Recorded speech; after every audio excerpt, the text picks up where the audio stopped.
and then they killed it, and they. Okay. Okay, here we are. It's March 17th, 2025. We'll begin the commissioners meeting. All the commissioners are present, so we have a quorum. We will do the pledge of allegiance. I pledge allegiance to the flag of the United States of America and to the republic for which it stands, one nation, under God, indivisible, with liberty and justice for all. Folks, we have a lot to do today, so we will just get right into it. We had the payroll. Any changes, modifications there? None. Sir. Move that we approve. I'll second. All in favor? Aye. Aye. Motion carries. Next up, we have the claims against the county and the voucher register. Anybody have any questions or claims or changes there? None. Sir. I'll move that we approve. I'll second. All in favor? Aye. Aye. Motion carries. We have the minutes from the March 3rd, 2025 meeting. Any modifications there? None. None. I'll move that we approve. I'll second. All in favor, say aye. Aye. Aye. Motion carries. Okay. Then we also had the county treasurer's monthly report and the clerk of the circuit court's monthly report. Looks like we've all put our initials on those. Anybody have any comments or questions on those? No. All right, then we'll make a note in the minutes that those have been reviewed.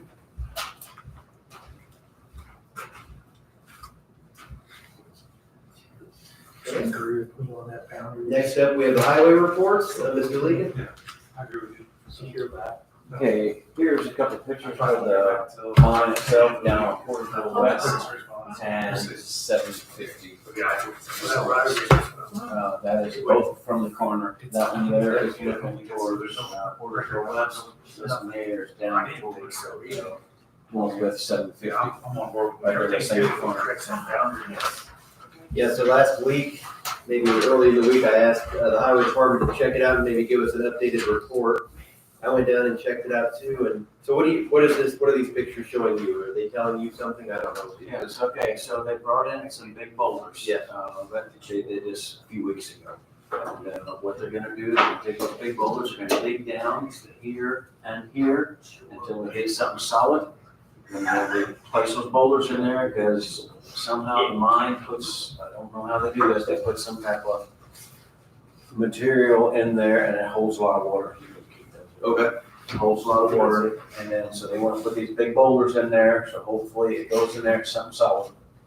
The water go in there and it'll follow that down, it's like a little toe in there to run the water down. So when it ain't so wet, hopefully it'll stop it from sliding. You saying this on the north end of the pit? That is on the north end of the pit. Yes, because, and these are where our road used to be. That's Yes, where that rock right at the intersection, yes, yeah. near Lemons. Yes. So they're doing that. They're gonna try to put a barrier of some sort Yes. or a path. Is that what you're saying for the water will run? Yeah, a path, and then they're gonna fill it back up with water or with dirt and have the 3-to-1 slope, and so hopefully everything will be holding then after that, and we'll see. So from my memory, it appeared to me that they had done a lot of work of slope work. Is that accurate? Yes. That a lot of it used to be straight up and down, now it's like a slide. Like a 3-to-1, yeah. And for that, that'll help with erosion and hopefully protect that northern border where there's homes and the Yes. church and the road. Yes. Are you confident that that's gonna work, or it's? Yes, a 3-to-1 slope, you can get grass to grow, you can get trees to grow, you can get stuff to hold. And again, how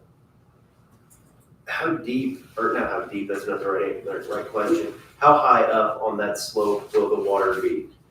I mean, when this is all said and done, from where it goes flat to start sloping, I mean, do we think that it will go all the way within 5 feet of the? No, it's definitely a lot lower than this here. You can't really, yeah, it's lower than this. I forget what the depth was Isn't it gonna only be. like 10 feet up the bank? Like where he started, where if he goes up the high wall and it starts level up 3-to-1, Mhm. it's like 5 feet up, 10 feet up, only to that, but it's not that far up on that bank. Right. So at the end of the day, when it fills up, there'll be kind of be straight out, then it'll start sloping, and you're saying 10 feet into the slope? No, from the high wall, where it really dropped straight down, Okay, uh-huh. and they started to make their toe 3 to 1 up. It's like 10 to 15,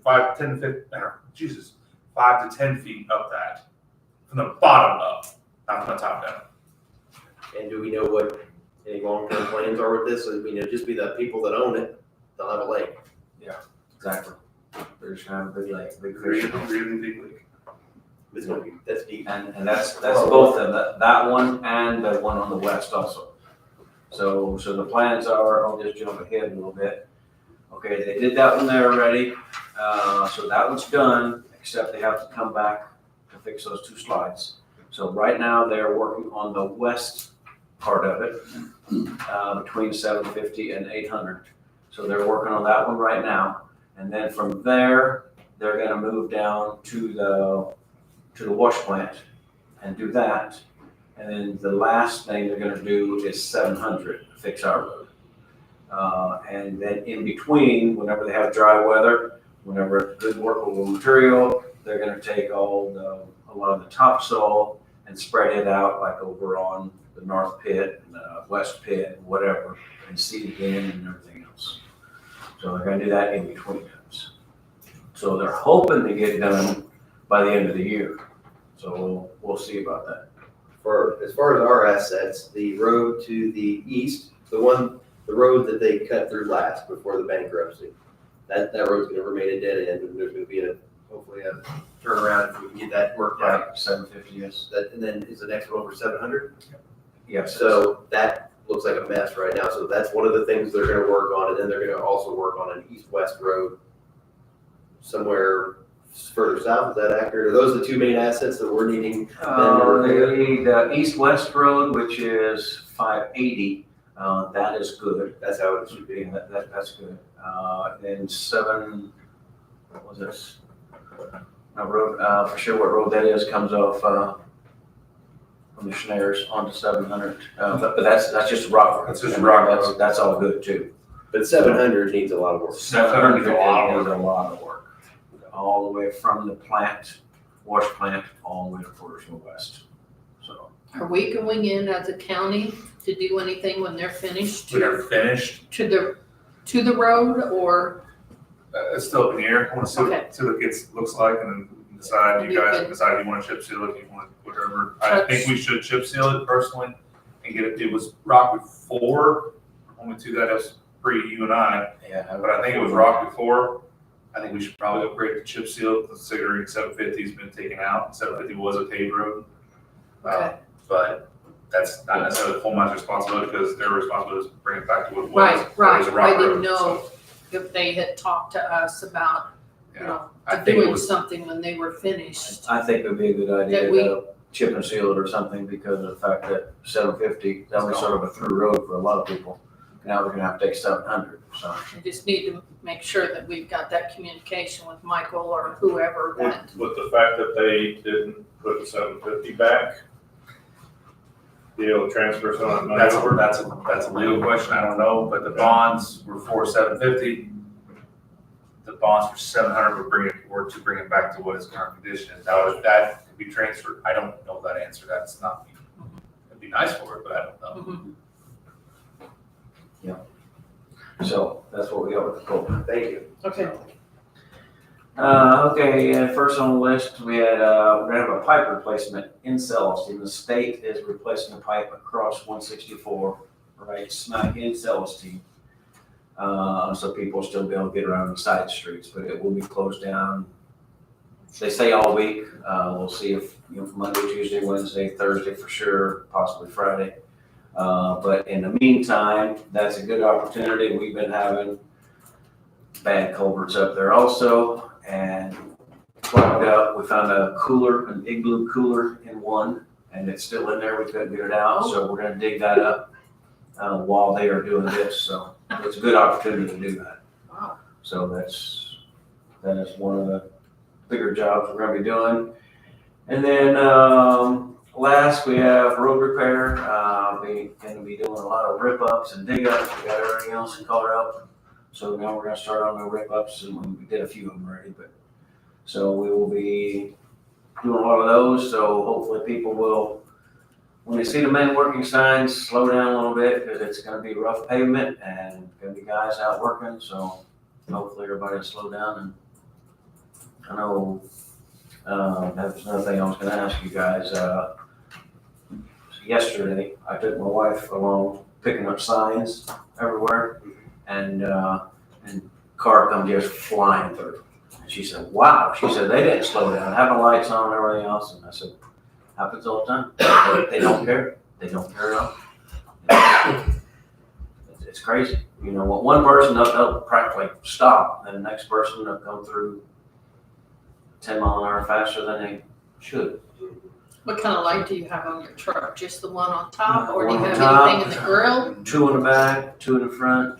Yeah, oh, it's very nice. They stand out. They stand out, yeah. And you Well, I give didn't them- know if they were in the grill. I didn't know if we had a light on top. I didn't know how we were outfitted. I mean, Yeah, it's- I was familiar with yours, but Right. yours. Okay. His lights up actually better than mine does. You have a light bar, you know, it's Yeah. not just a single bulb. Right. Wow. Do the same light bar that Steve had on the. Do it. That one's on the tack truck now. It's a little smaller, but it's the same concept. So it fit in the parking garage now? Yeah, it fit the parking garage now, yes. That's all I got though. So Thank with, you. when you do those road repairs, just for clarity's sake, you go in, you find a soft spot, you cut out however many feet of it, then you just rock it, and then you come back in later in the season and. You know, we put a lot better base on it. We put 2s down, 53s, 73s. And then this summer we'll come in and chip and seal it, so. Right, for people, if they see if there's a small portion, it's just part of the process. Yep. Part of the road tore up. Years ago, whenever they did it, everybody wanted the roads chip and seal. They went in there, they put a few 73s on and thought it would be good and chip and sealed it. Well, now they're, you know, there's no base to it. No 2s or anything like that, so now we're fixing them back up a little better, so. And Steve's been doing that for as long as I've been there, Yeah, I said 15, 20 years. so. All righty. Thank you. Thank you.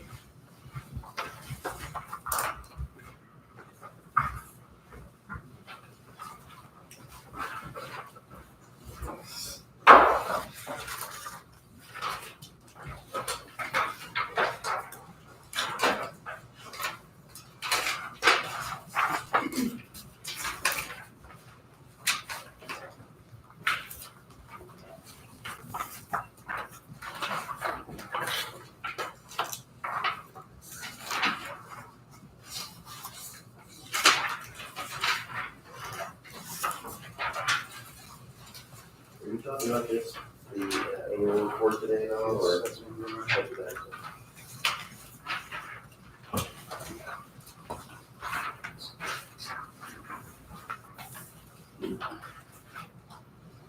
Okay, community crossings, 25-01, so we were awarded $1.5 million from community crossings, that's our most to date.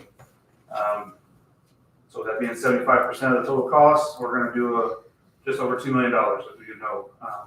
We went over that several times. We will bid these projects at the next commissioner meeting, so the April 7th meeting. Sandy is 9 o'clock open, I have it on my bid spec, but I can change it. Huh?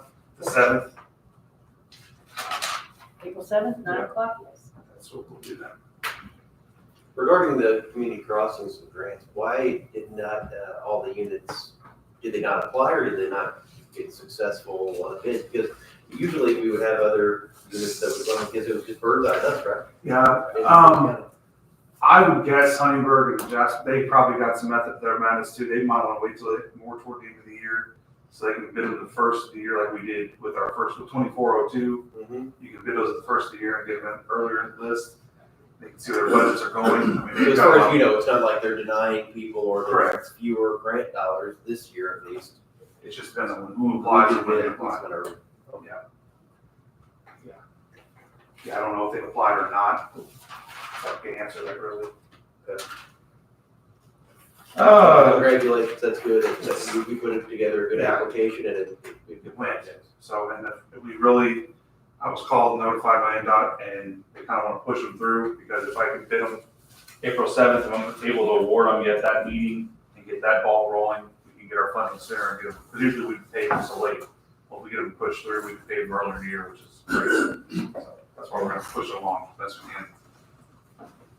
I gave you guys a little packet. It's our, kind of our roadway plan. The first sheet is, I'm going to go to the council, in April to ask for additional funds to do all of our paving plan, that we have done. But in the second sheet, it's kind of the plan of where we're gonna spend all our money. It is not finalized because with chip seal turning out as well as it did, there weren't as many rip ups and everything. They held up better than we both thought they would. We have a little bit more money to spend, so we are gonna throw it toward District 1. As you can see on the very bottom, we This is what have, we're looking at? no, second page of the, yes, that. This, I don't wanna spend a whole lot of time, you guys can read through it and go through it and have. But under MVH paving projects, down toward the bottom, we have $220,000. So we would like to add additional paving project and then do a chip seal overlay in District 1 to help bring them up.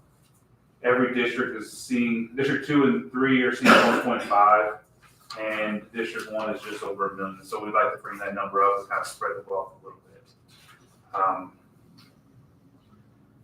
Try to get the best bang for our buck with all the money spent here towards the roads. So guys, go through those. Give me a call. Come on in. If you want to meet and go over all that. These pages here, do not look at the bottom section because this is how Steve used to do the chip seal patches and how we put it in his formula. Donnie and I have upgraded to this. That should be in there too. And it's what it does is I have a lot of formulas stuck into that spreadsheet that do all the calculations for us. And it tells guys how many tons go on each rib and where each rib is located. So we just evolved. I'm not saying we're better than Steve. We evolved for the formulas. Steve was good at what he was doing, but he didn't do the formulas very well. Sure. Steve was pen and paper, so we got the formulas involved. So, like I said, it's not a knock on him. That's just I like Excel a lot. I'm a nerd when it comes to that stuff. So go through it. Give me a call. Come in. Stop by. I'm happy to go over with you guys and show you where we're going to put all our money. That way you guys are well educated on it. I can spend an hour on here, but I don't think you guys want to sit and listen to me talk about roads for an hour. So that's that. The next thing is the annual operations report. It is how we spend our money, where we spend it, all the receipts and all the disbursements of 2024. And Ann and Sandy go through this, make sure everything matches up, and it did. So what I'm asking for is your approval and signatures. So you didn't hand out a copy of that today? You didn't give us another copy, I think. No. Yeah, so the only question I had was we accepted another quarter of a mile of road. What was that? Fairgrounds Drive. Okay. That was just last year? That was right at the beginning of last year. And that's the one that's starts further south and comes in. Yeah, it started right at 90, and then that's where the fairgrounds just take care of it. Now it runs all the way to the fairgrounds. Yes. I didn't see anything that I had any questions about. I'm satisfied to sign the document. Anybody else have any comments? No, I don't see any issue. I move that we sign the annual operation report for local roads, streets, and bridges. Second. Any other discussion? He's got that. This is mine. So your guys' signatures there, and Donnie and myself is fine. All in favor, say aye. Aye. Aye. Motion carries. That's all I got, unless you guys have something for me. One more thing. Yep. We'll talk about that request for the paving. Ready to put on that line, so I'll wait till they sign and we can talk about that briefly. Oh, yeah, I know where you're at now. Out on 760? Yeah, I know where you're at. Sorry. That's okay.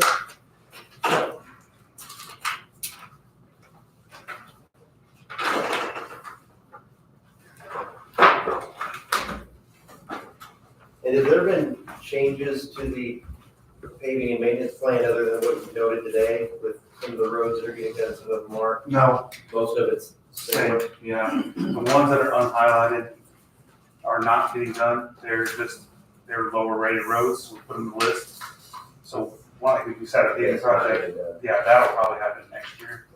One of these may happen, and one of maybe become a chip seal overlay. That's something we're gonna discuss in house.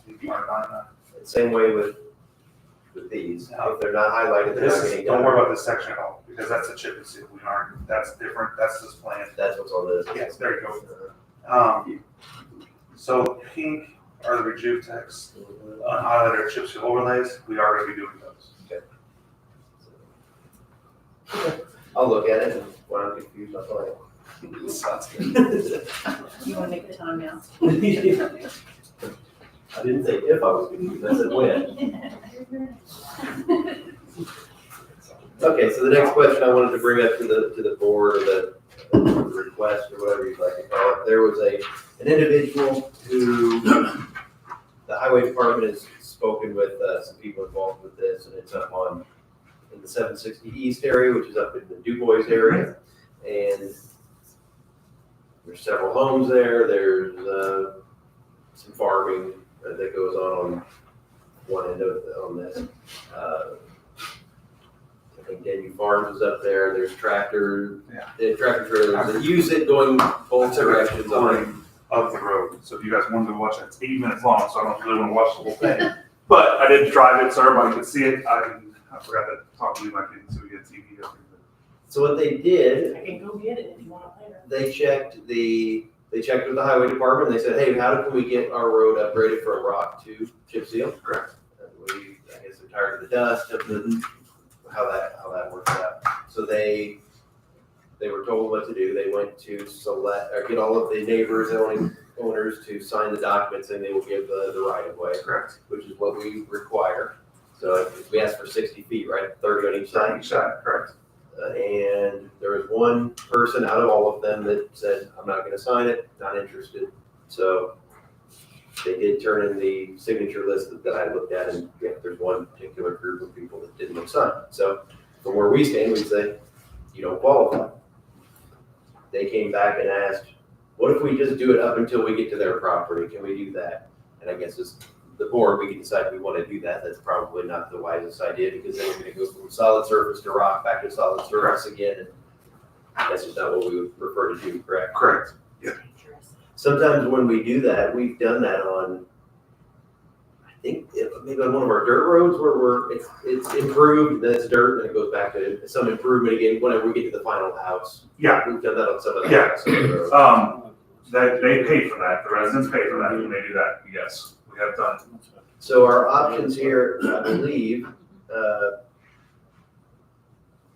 the people that live in that area, the ones that are making the request, they took a picture, there's a curve, and people cut the curve pretty short, and I took a picture of that as well.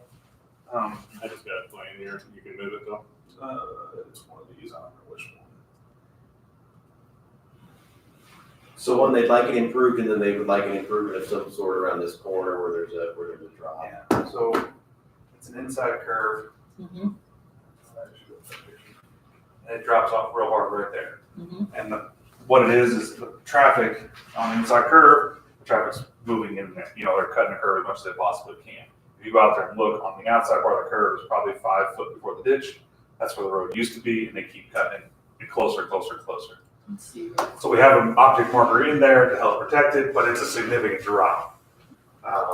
So starting with that spot where, because there's a culvert there, right? Yep. That's where they're cutting it in the corner, and do we put guardrail up of some sort, or So, do we? We can do multiple things. Him and I have already talked about, we could get shot rock in there, which is a really, really big rock, and come off out of the rock quarries. Instead of, before they break them down, we just take the big chunks and work it in there to help hold the bank, and then extend the pipe. That we can do, but they're gonna continue to keep moving that curve inside. It's just the way the traffic goes. It's not a knock on anybody up there, it's just the way traffic happens.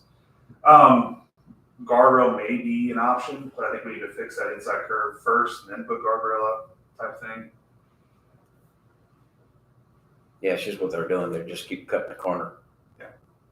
Every day they go through there, you just cut a little closer. And the one perk that chip seal would give you is it's a hard surface. So if you lay that hard surface out where the road was, and you dig into that bank a little bit and move the road away from that inside curve, there's less chance it would pull. So that is one highlight to having a hard surface. For the rock, it's easy to keep pulling inside. When you got a chip seal road, you pull off, you're getting the butt. You know if that makes sense. So what I can tell the gentleman is that, one, we will be looking at making improvements to that corner that they, with the drop. And I guess for the board, are we going to even entertain allowing them to be on the list of roads to be upgraded? You know, like we have that list of people that make requests. Are you gonna allow them to be put on there because they don't meet the qualifications of having all the signatures for the right of way? I think according to that application, that's one of the statements it says is that if you don't have all the right of way, it's not an option. I do know there is at least one other road that they can't get signatures on one landowner either. Might be opening up a can of worms if you let one We have to person. have all or none. Yeah, all or Or we could do like they requested, said, well, can you just stop after my house then, or right after these things? I mean, that's another option, but the highway department doesn't necessarily think that's a good idea. How many residents live on that road? I mean, That's fine, I just wanted we to. talking Oh, 10, yeah. 15, we On talking, that It's not even road, that many. okay, probably not even, I'm guessing, okay. You probably get six, six and a couple What? farms. 6, 7 maybe on that road, 760. yeah, probably. So, In all reality, it does not score well for chip seal. It would be on the bottom of the list with the road we currently have. I guess my only thought was gonna be this, like we've done with, I don't remember all the names, the Mariner property was one, there was 3 or 4 that the people paid for the material. And then we think, that seems like a pretty good deal to us. If they wanna pay for the material, we can lay it up to those guys' property. That would be about the best I would go, I think, because it's all taxpayers benefit from those taxpayers paying for it. Right. Do you want me to tell him that? That's about the best we could probably I do at could this see that point. as a maybe option, and then some kind of signage that says pavement change, you know, so that people know that the rock is coming. Yeah. Not somebody screws Pavement over there ends. 45 mile an hour. A payment ends type thing. Yeah. That wouldn't be a problem. I mean, that's about the best I could come up with, to give him some kind of an option. Yeah. Otherwise, I guess we'd still score it. Or we wouldn't even score it because it doesn't qualify. Well, it doesn't qualify, so we don't score it, correct? Yeah, we wouldn't even. But I went ahead and scored a thing the property owner would sign, and it does not score well. There's not enough houses, density, and there's no businesses. So I don't have any work back there. The density is what kills it. Does, if we chip and seal, does that include the curb? Yeah, I would include the That would curb. include that. That would include the curb. Are we gonna put up a guardrail if we do chip and seal it too, or But yeah, not? we'll guard it. Because We probably should. That's a deep. Well, I hole. mean, you're So still if gonna people have a drop drive off. faster. If people drive faster, we need to. Well, They're gonna I come out agree. of, they're gonna come out of this curve to hit that, and then you come, it's a reverse curve, so You got it people would be, going it'd be a good idea for us. Faster. Yeah, it would be a good idea for us to do. Yeah, I looked at yesterday, it was a pretty deep hole. Yeah, Yeah. I didn't, until I stopped and looked. I knew it was a hole there, but not like that. I mean, people are gonna get used to But chip really, and there's seal, several let's go spots a around the little county where faster, there's and a then, pretty decent here we fall off go. and we don't put guardrails. Right. I mean, generally, right? In theory, if you have, Expensive and they, the rule is you get a 5-foot shoulder, you don't have to have guardrails or drop off. So there's a lot of those, that's where we save it. I think I understand where we are and I'll give him that and it's 9 o'clock, so we'll do unless there's something else from Brent that we need to do right now. Donnie and I need to leave at 10, so we can get Ross locked in for a meeting up there, so. Unless you got any, I'll read through my notes, but you can probably leave now if you want. Let's-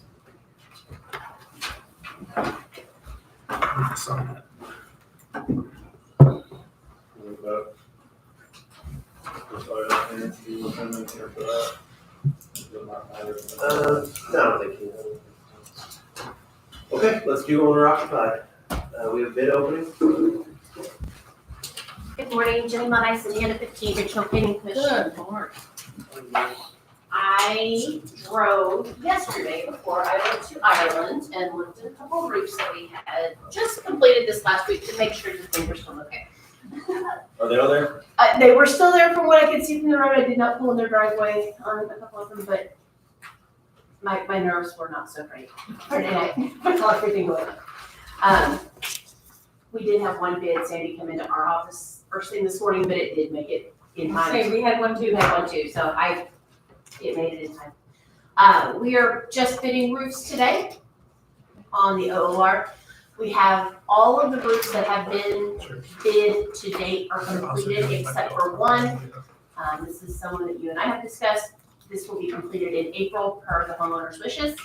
Other work, we are getting a lot of the HVAC things done, and water heaters. We are, I think there's a couple of those left. I know Husbands and Kellys have been really busy trying to get things completed. This is the first big chunk of roofs that we need to bid. I have several electrical contractors finally interested. Very excited, I have a nice list for that. And also have some contractors interested for the ADA. And a quick update on Head Start, as he's getting all his stuff together and looking at things. Head Start is moving along, I know they're purchasing. We did get approval from Okra to, like everybody else across the state, across the country, they're having trouble hiring. They were looking into hiring one position for the sensory room that they've created. When they had interviewed folks for this and they find out that the position is only until December, they're like, no, I'm good. So we have received permission just this last week to transfer the funds that they were going to use for a new employee to cover current employee salaries, just to kind of cover that room as needed. So that's a big help to them. And again, for the record, this is money that is available to people in DuBois County that came from DuBois County Jasper partnering with a grant program through Okra, Hope Health, Hoosier Enduring Legacy Program. Yes. And a portion of the dollars are going to the Head Start program, the TRICAP, and the larger share is going with owner-occupied rehabilitation. So homes in DuBois County can be rehabilitated in various ways, from roofs to heating, air conditioning. Water heaters, Water electrical, and ADA accessibility. Yes. You have been the model for several other communities in our area that are looking into this. So thank you. It helps people stay in their homes It does. and keep homes from deteriorating too much. And we have received another email over the weekend. If applications are still available, can I get one? I said, sorry, we had them closed for about a year now. So we're working through Starting to this. see it. They're starting to see, and I think that those that may have been hesitant to apply before, or maybe circumstances have changed, are now like, oh, I really wish I would have done that, but Ready? I'm ready when you are. All right, I am ready. Okay, We have bids here. We'll go through the bids for T&T roofing. I'll reference the street. thank you. The first bid here is for a Badenstrasse, Jasper, Indiana address. That is in the amount of $9,970. Next bid is for a Virginia Street, Vernon address. That bid is in the amount of $11,389. Next bid is for a Jasper DuBois Road address, Jasper, Indiana.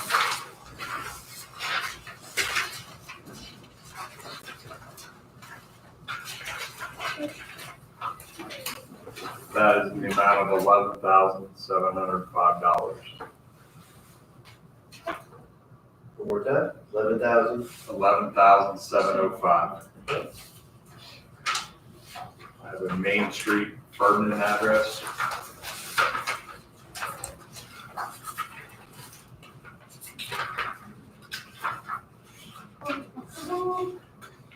That is in the amount of $6,880. 6880. Yes. US 231 address, Dale, Indiana. They are DuBois County. They sit just on this other side of the county line. That amount is $10,285. 10,285. Got it. Next is Mary Street, Holland, Indiana.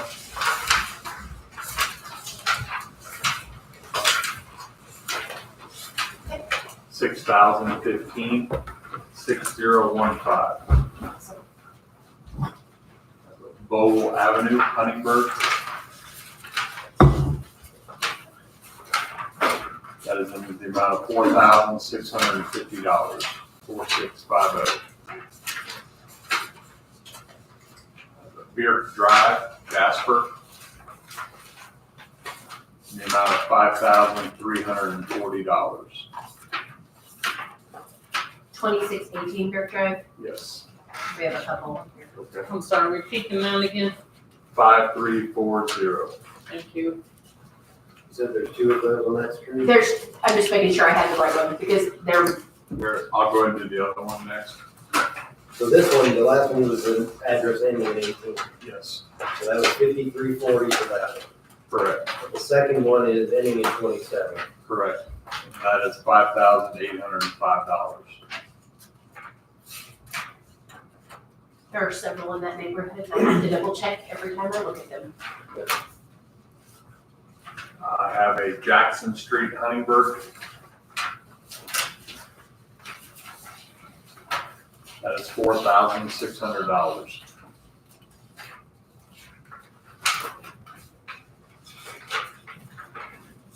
So on that one, are we doing a duplex, we're doing half of it, or what is it? No, it has a half address. It is a standalone property. It has a half Okay. address for some unknown reason. Got it. There is there's them, and then there is There's one right after. yes. Got it. It's just tucked right in there, so. Next, I have a Cottonwood, Jasper. That is in the amount of $11,490. 11,490.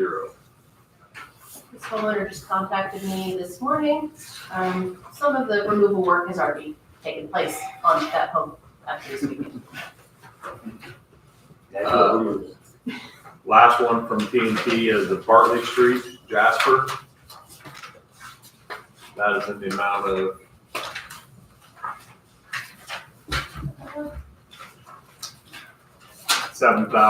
$7,960. They have their forms and check it. Perfect, thank you. Next is bids from John Collins General Contracting.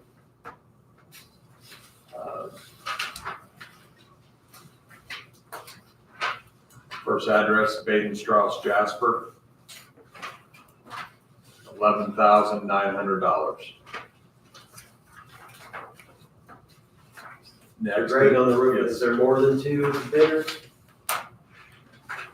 On overall? No, there's only Just two. these two? That's correct, sorry. Next is Virginia Avenue, Ferdinand. That is $19,500.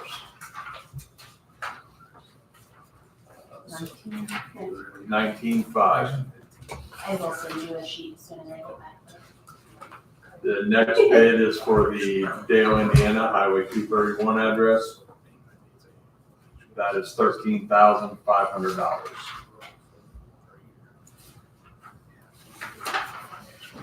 Their next bid is for Jackson Street, Huntingburg.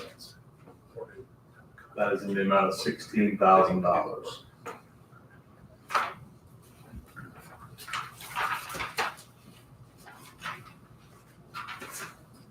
Next is for ending in 27, Beer Drive.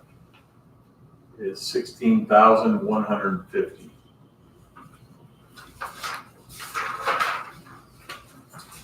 Next bid is for Cottonwood, Jasper. That is in the amount of $16,150.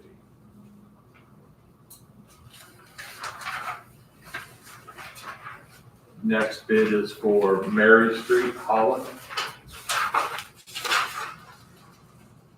That bid is in the amount of $9,650.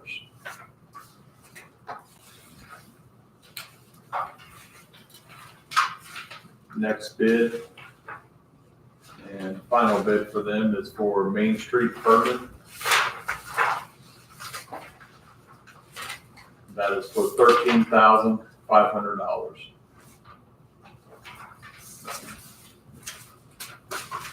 This is the end of their bid package.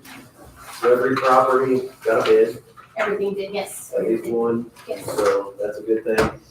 There's very few of these that were over the $15,000 limit, so, and none of them, that was the low bid, so looks like we probably will have projects that will be getting done, if we want to rebid these, if the bids are in order.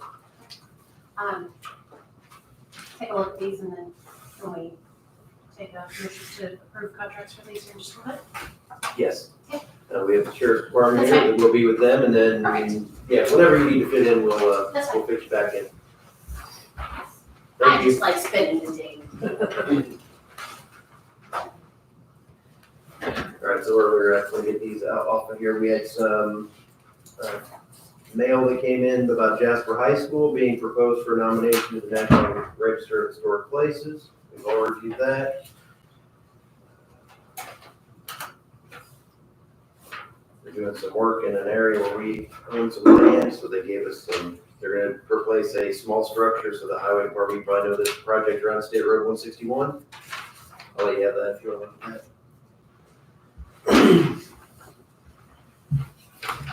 And then we received just for the record, we received the annual report for 2024 for the Northeast DuBois County Fire Protection District.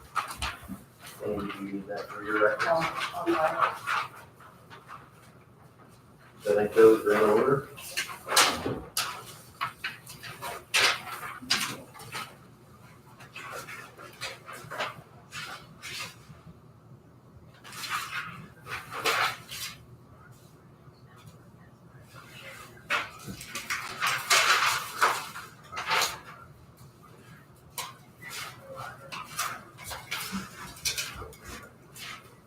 Everybody ready to move on?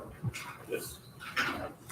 So Sheriff or Sheriff Deputy, Chief Deputy Myers, we are going to talk about some vehicles, some personnel, and. Yes, sir. Good morning. We can go ahead and start with, well, my name is Texas Myers. I'm the Chief Deputy for the DuBois County Sheriff's Office. And I'm here on behalf of the DuBois County Sheriff's Office with the blessing of the Sheriff. First thing, I do have a couple of things to go over. We can start with deputies. I know I sent an email out. So back 2 years ago, I believe you passed where we would get 2 deputies with the contingency that we would get approved for the grant. Here we are 2 years later, we still haven't been approved by the grant. So I'm asking, do we need to approve those positions again, or can we move forward to the council to see if they can fund those 2 positions? Okay, so how about this? We'll go through each of your requests, we'll mark them all down, and then we'll act on them one at a time. Does that be okay? That way the board gets a full understanding of all the different things that we're dealing with today. Absolutely. So number one is the funding for the 2 additional deputy positions that were discussed previously with the grant. Correct. So that'll be item number 1, 2 positions. And I do have a layout of our current standing and where those positions I believe would be going.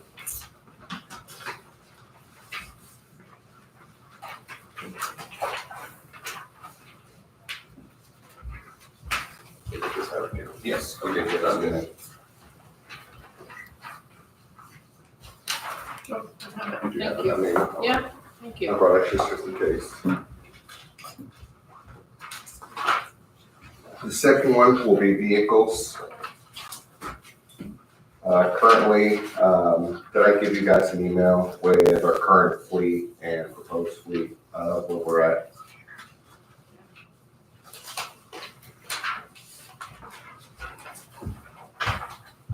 Thank you. You have this? Yeah. Yes, thank you. You got that one? Yes, I got it all. Thank you. So currently, we are looking at, we have ongoing mechanical issues ranging from engine problems to electrical failures, making them unreliable. I have one vehicle, which is a Dodge Durango with 120,000 miles on it. I also have 2 Dodge Chargers that we're getting ready to trade in as well, and this should complete the phase out of the Dodge Chargers. The Durangos, the SUVs, are, since we're rural deputies, they make a little bit more sense to be out. Sometimes we're at rock roads, on uneven roads, and the clearance on the vehicles just seems to make more sense with the SUVs. I believe I emailed the 2 quotes, which are state quotes, I believe. The Dodge Durango comes in at $44,677, and the Tahoe comes at $51,900, and that's pursuit rated Tahoe.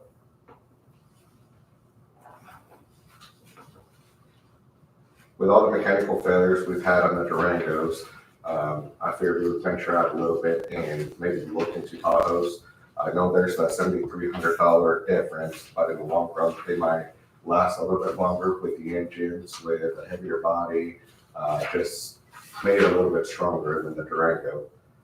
I'm not sure what's going on with the Durangos, but they just been, over the last year, they just seem to have a lot of mechanical issues. We've had multiple Durangos in the shop, from their whole electrical system shutting down, to, I have one Durango that just continuously sitting there. It had engine problems. It had to, a whole bunch of other stuff had to be run in the engine. When we look at all what it was, transmission, just different parts of it. They're just not staying as good as they typically do. Blower motors, in the winter, the blower motors for the heater are going out. During the summer, the blower motors for the AC are going out. So when those things goes out, we just cannot run the vehicles. What else have we had? AC condensers, just multiple things that we've had on the vehicles that, on one Durango, I think this was the one that keeps going, and had to have new injectors. The cylinder was misfiring, just a multitude of problems with the engine. So again, we want to venture out and see, try out the Tahoes out on the road and see if they hold a little bit better than they do. The other option is Explorers, but the Explorers that they're making now, I reached out to Bloomington, they have the state bid. They're V6s with an ecosystem, and I'm just a little leery with a V6. They're carrying the same weight that the V8s are, and the EcoBoost, it's a new developed thing. I'm not sure how good it's going to hold as hard as officers push the vehicles. So I'm asking the commissioners to approve 2 purchases of 2 Durangos and 2 Tahoes. And then we can come back to that, and we can move on to our 3rd request. So one of the requests was to get rid of Grand Prix and Camry, buy a different vehicle. Correct. So that, we'll put that down as number 3. And then you have 4th, another item as well. Yes. Okay. The other item will be I'm proposing a sex offender registry officer, and who will also dual as a civil paper service position. So the responsibility, this role will serve as a full-time position with the dual responsibilities of managing the rigorous requirements of sex offender registry and handling service civil papers and other legal documents mandated by the sheriff's office.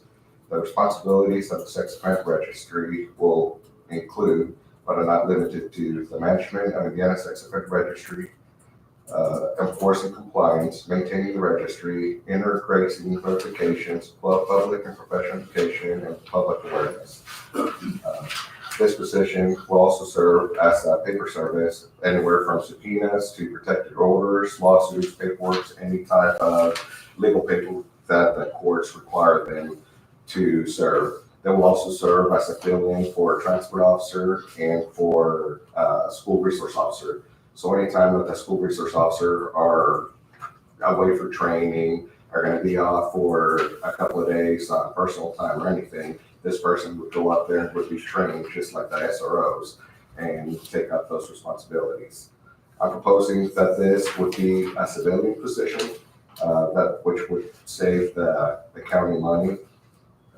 This position is proposed as a special deputy role, providing the officer with limited law enforcement authority to arrest and file charges against offenders on the registry. This is a critical for ensuring the violations are addressed promptly. I proposed a salary and 40-hour work week aligning with the pay of the courthouse security personnel. Mark and I have been talking, we made a job description for such responsibilities for position. And again, I went over the additional duties. I believe this role, being a dual role as a special deputy, would be very cost effective and efficient in that capacity. So that is my fourth request. Okay.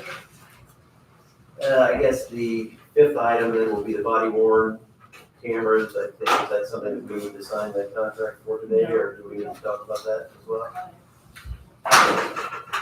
Just hasn't been signed yet. They've signed it. So I believe at the county council last time that was brought in, there were some questions.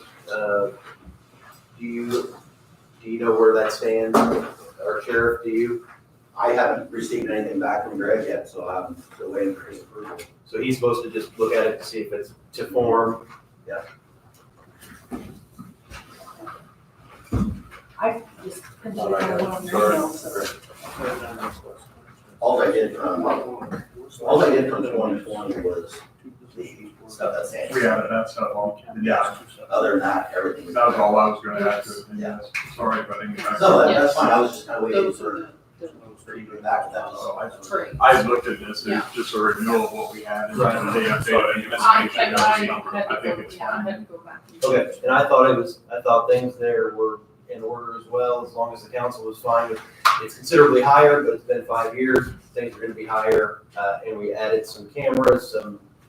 New equipment. It didn't look like, the sheriff's department put a bunch of fluff in it, I mean, it's very important parts of the business, so, just for the record, because, the commissioner is supposed to sign contracts for the county, I think it's probably wise that we, for the record, give them consent to sign it once the funding is in place, which I think is being advertised for next time, is that correct? I mean, for the next meetings, that when the council will have to finally approve the funding. They approved it per Greg. Okay, so it's already approved, I Yeah, missed that. I'm certain that's what we want. Yes, I think. We approved it as long as Greg approved it. I think we just want. Sorry, yeah, I think we're fine on that. Okay, yeah, in that case, then I would make a motion that regarding the utilities, the name of the company, they have an amended and restated client service agreement between DuBois County and this firm for the benefit of the sheriff's department with cameras and various things. Do you have any questions with this? No, I'm gonna move that we give consent to the sheriff or his designee to sign this contract on behalf of DuBois County. Second.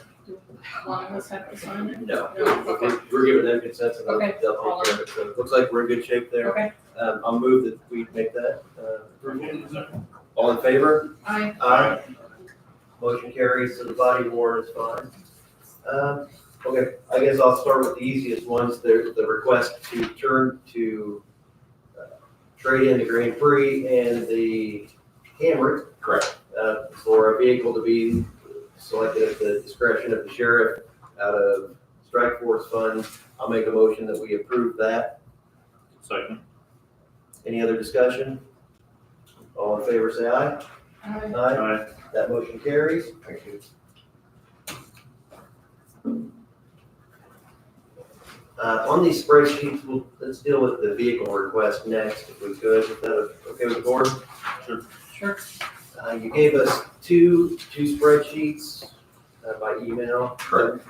So the one on the left kind of gives us, I guess, what the current status is. Correct. And then the one that's landscape is Proposed. proposed. So the only thing that I saw that was different between the two of them is Sheriff Kleinhelter is down for a Tahoe on the current, and the new one says a Ford Explorer? Correct. Is that It's the been current reassigned. admin vehicle? Yes. It's just been reassigned. Okay, so that's correct, Yes. okay?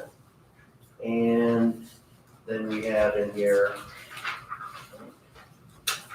well, I guess maybe we should deal with the employees first, because if employees get approved, they're the ones that would be having some of the vehicles. If they don't get approved, then there's no need to assign them a vehicle.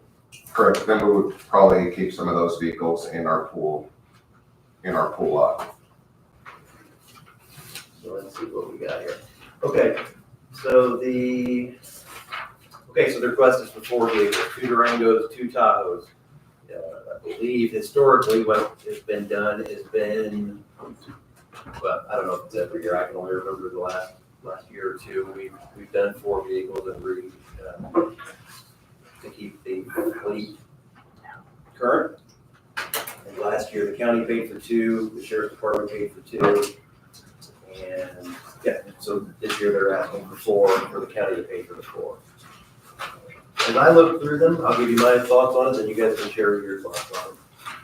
So there was quite a bit here, I wanted to make sure that I was keeping it in mind, so if I say something that isn't accurate, please let me know.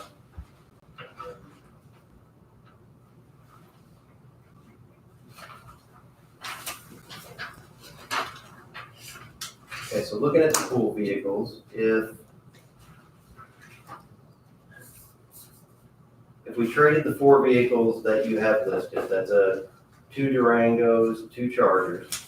Correct. That would leave us with, counting the admin F-150. We'd have the F-150, we would have a Ford Taurus. Is that still a vehicle you're wanting to keep? Yes, so I'm using the Ford Taurus as an academy vehicle where they just drive back and forth to Evansville. I think last time I tried to trade it in, they were only offering us $2,500. It makes more sense for us to keep that. It's unmarked, but yet it has a lot of the safety equipment still inside. Or they can use that to drive to ILEA by Indianapolis, rather than taking one of our fully marked police cars. That way they have less chance of hitting a deer or something, or even if they do hit a deer, it will pull that commission out of commission. Okay. So the truck, Ford Taurus, the third vehicle would be the Dodge Durango 2021 from Hopkins. Correct. Vehicle. That would be that has about 52,000 miles on it. So that's the reason I kept that one. We still have a lot of mechanical issues with that one, but since it won't be driven a lot and it's only serves as a pool car, that's why I decided to keep that one instead of trading it in. Okay. And then we'll keep the Dodge Charger, which is has the wrap on it. Correct. And pool vehicle and you would have an additional one here for, if we approve a Tahoe, whoever gets the Tahoe, whatever they're driving currently, would go down to there. Correct.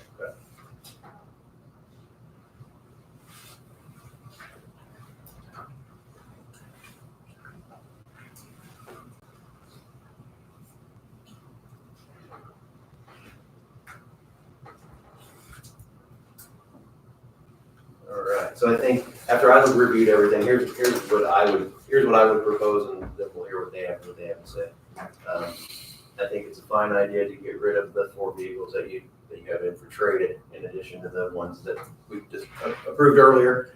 I would be okay also with I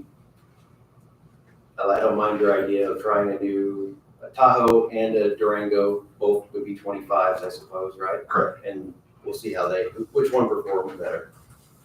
For the county's benefit, a Durango would be much better for us, because one, they're $7,000 less expensive, and we learned last week that the insurance on them is $500 less for the year. So whenever I review this and I see the number of pool cars that we would still have available and the and the exchanges, I would be okay to support one of each. That's what I would like to put in, and then we can get rid of these. So that would lower your amount of pool vehicles by 2, but I think having 4 vehicles still in the pool, 2 of them that are decent and probably could be used by a deputy. If one wrecks, we've got 2 that would probably be good. I don't think you're going to want to put the Taurus out. You're not going to want to put the truck out. But those other 2 vehicles would probably be decent and usable. So that's where I would stand. Commissioner Hostetter, what are your thoughts? So that would give us 2 pool vehicles, you're saying?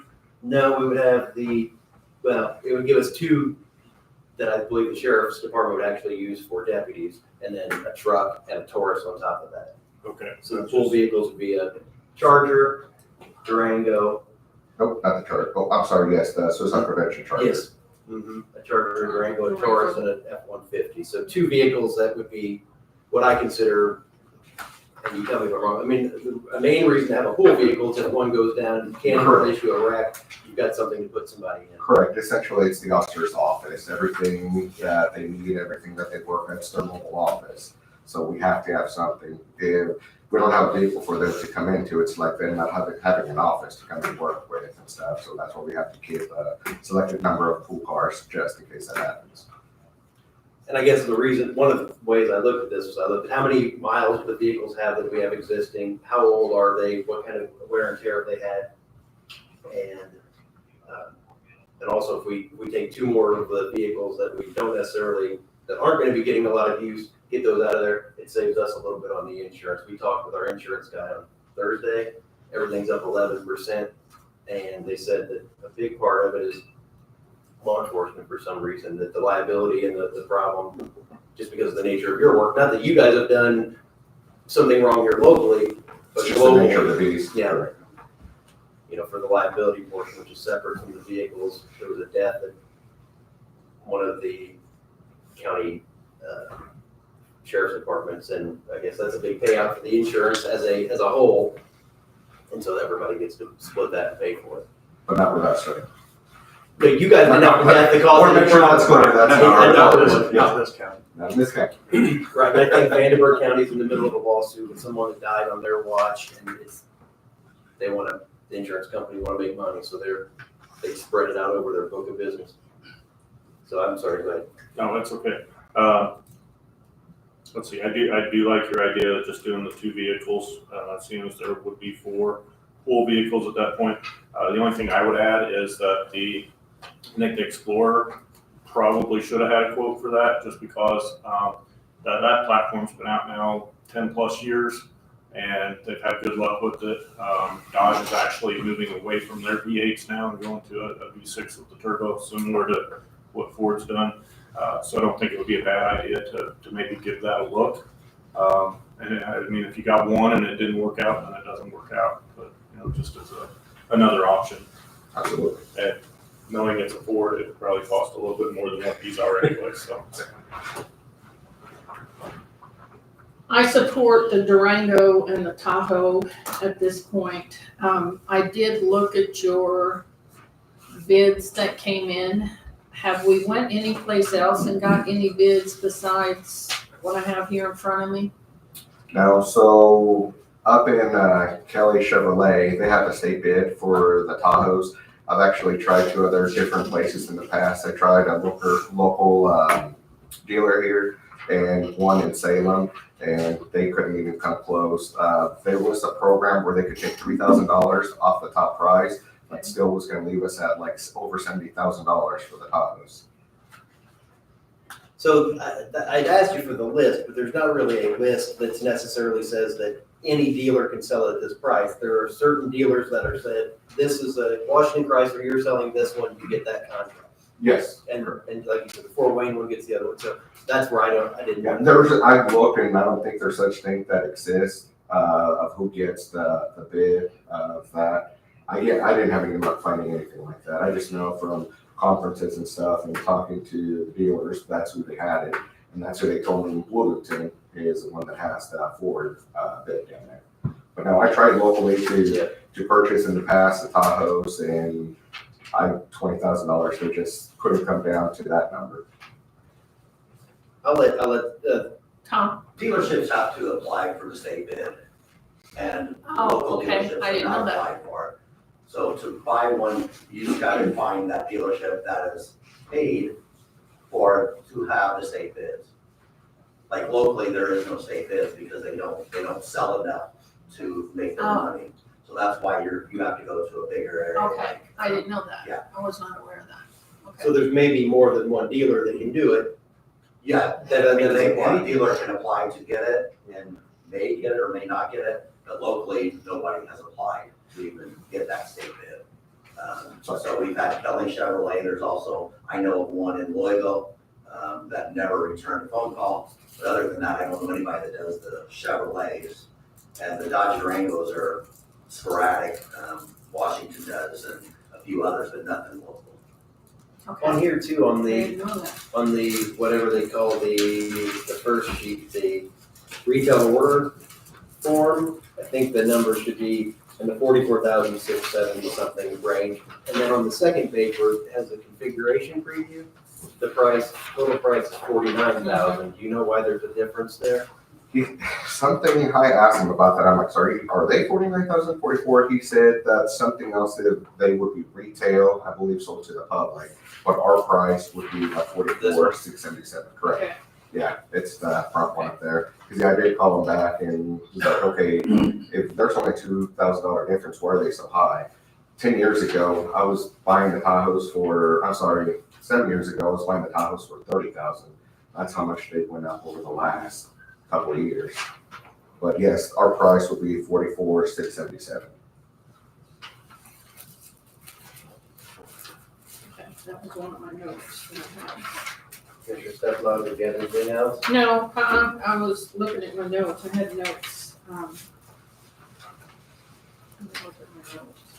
The only other question I had was on the Tahoe, it has a 17.7-inch color LCD radio display with wireless Apple CarPlay and Android Auto, and so I think I know what that is, but the other one, it says HD surround vision. I think that's a parking assist, so that probably is a safety feature. We should probably keep the HD surround vision, but the one with the screen, is that They all come with that screen. Is that standard? Yeah, it's that standard screen, like nobody has the knobs and the buttons anymore. Everything comes with a screen. One is for backing, you have that camera there, but that's just a standard thing that comes with it. So it sounds like we have consent to approve two vehicles, a Tahoe and a Durango. Did you have anything else you wanted to discuss on that? So 2 Tahoes and 2 Durangos, No, one of each. just one of each. Yes. So I guess what I didn't want to do is if you had something else you wanted to say, I'd like to say it before we made a motion and moved on.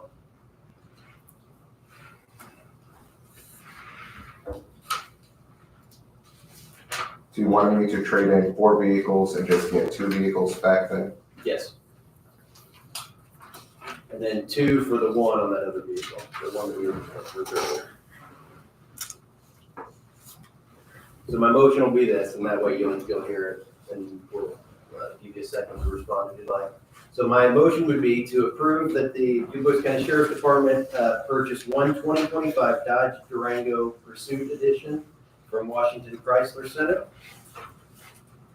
and purchase one 2025 Tahoe 4x4 Pursuit rated unit from the Fort Wayne dealership, Kelly Chevy LLC.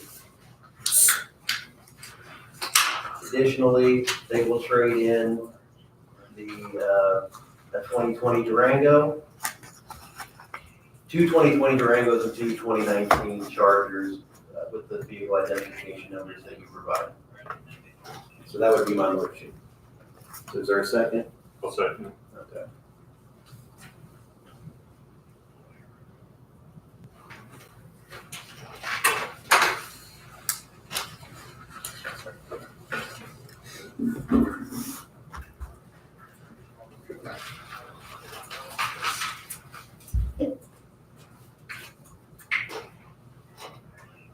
I'm just trying to reconfigure to make sure I have enough vehicles if we're only getting 2 of them.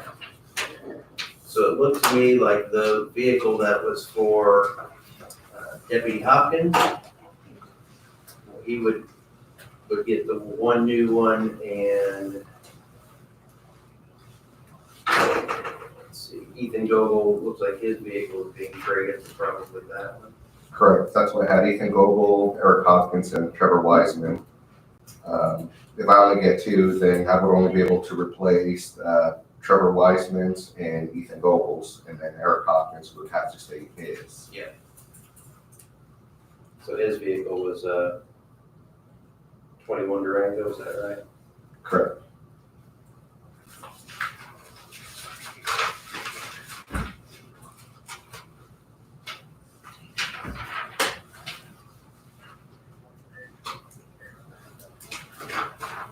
Okay, any other discussion from the board on that one?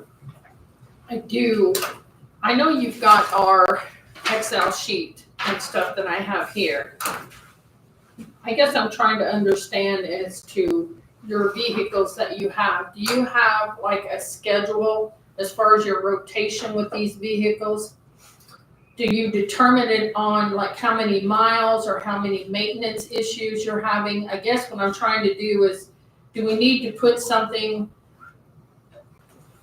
in our budget every year to try to accommodate this?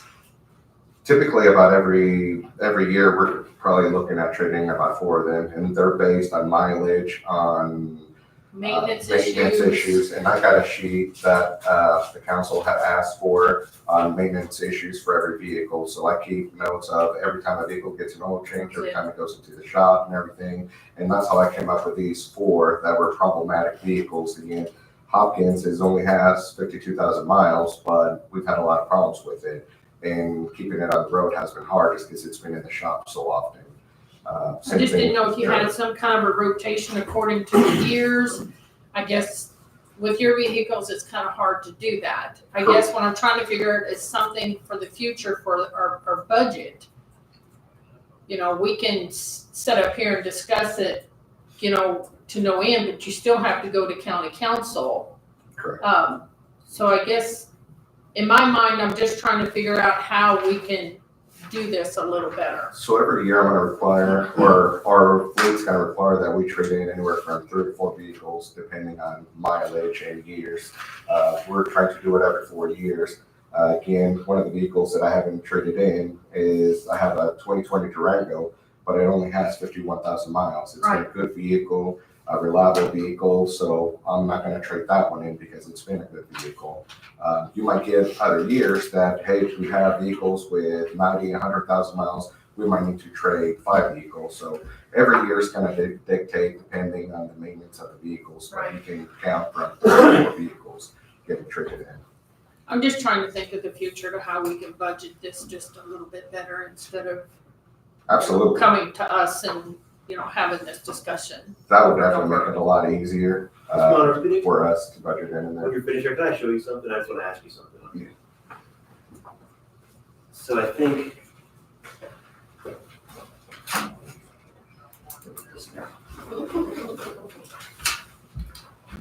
I think I may need to amend my request. So how about we would trade in these 3? You need to keep this one now. So we can't trade in all 4. My motion was to trade in all 4. We'll need to keep this one. Is that I correct? think that one was The one, Volvo one?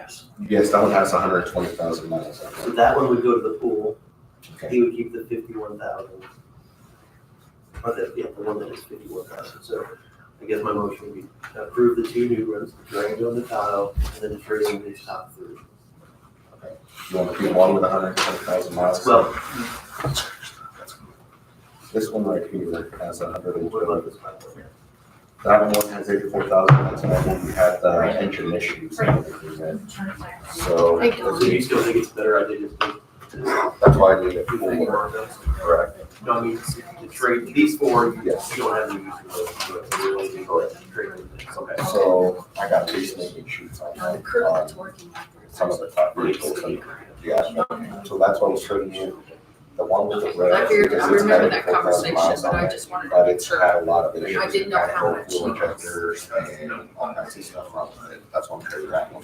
How much he's there, and he's involved. I bought his Durango, that one has Okay. 120,000 miles on it. That's one trading that one.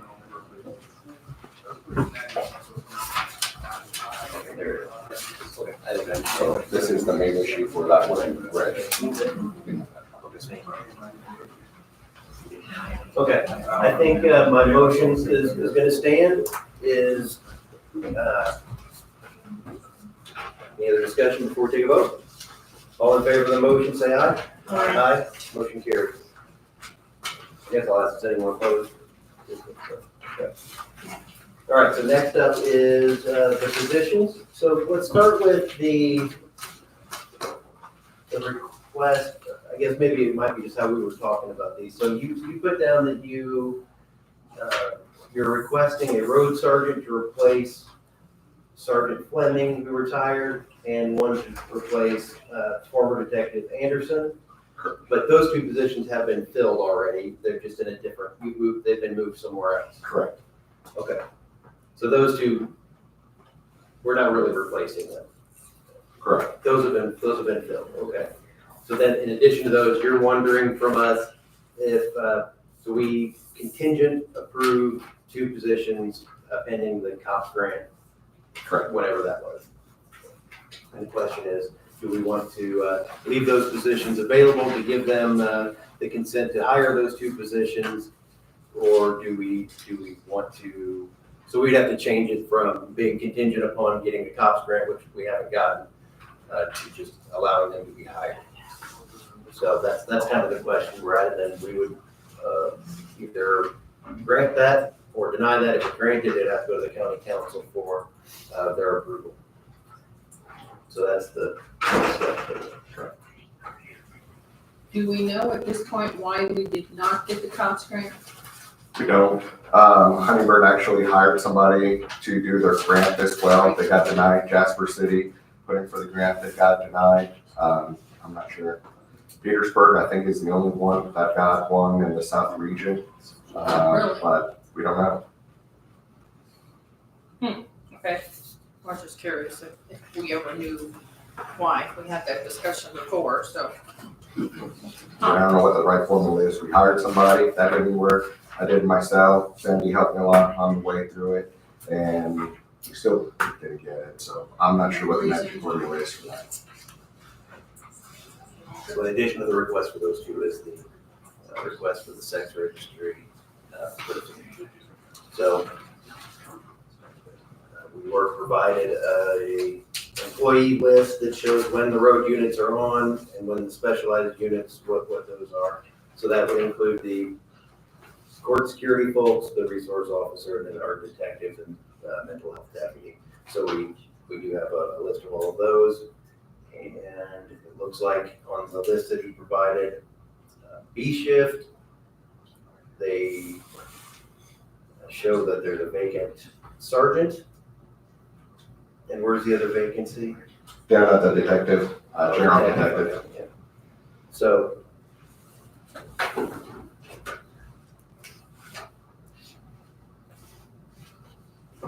So where it says vacant detective, so who was hired to replace Mr. Anderson?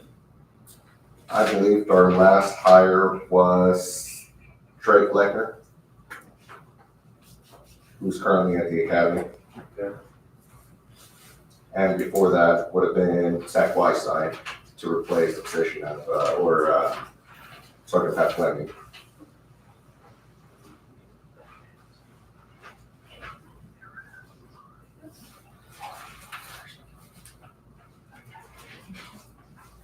All right, so as I look through them, I'm not interested in adding 3 new staff members myself, so I don't know, that's the short version of it.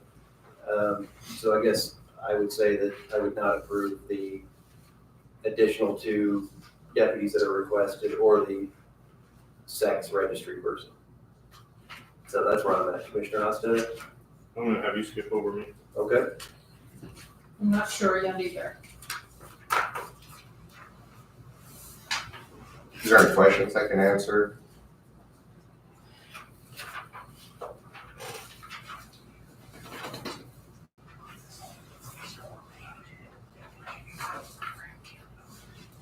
So being Sergeant Fleming and John Anderson, those positions are filled. Correct. Okay, Essentially, that's where we started the narcotics team with those 2 positions. Their sole education is to go straight from narcotics to help sometimes in general detectives, but primarily in narcotics. They have made a big impact in our community over drug buys, undercover buys, surveillance and everything, even to the point that one of our deputies has actually been deputized as a federal DEA agent and has already confirmed 1 federal case out of Dubois County. So again, we thought it was important at the time, and we still continue to think that's important for our community to keep drugs out of our community. And having those federal resources is definitely going to help and improve our community as well. So when you rehired for Mr. Fleming, for example, why didn't you hire the vacant sergeant position? Because again, we had the needs that time. We needed a narcotics unit. Drugs were starting to get out of control in our county.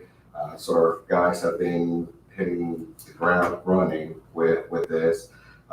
Again, we were hoping that the grant would go through with the COPS grant. I would never have dreamed that we would have got denied 2 years in a row. So unfortunately, we've exhausted every other avenue that we can on getting more personnel. So you just found more value in a detective position at that time than Correct. that's the shift sergeant. So during that 6A to 6P shift, there's always 4 deputies. One of them is considered the sergeant, and the other 3 are under that sergeant. If they're not in training, if they're not on days off or vacation or anything like that. That rarely happens, but it does happen where we have a full shift.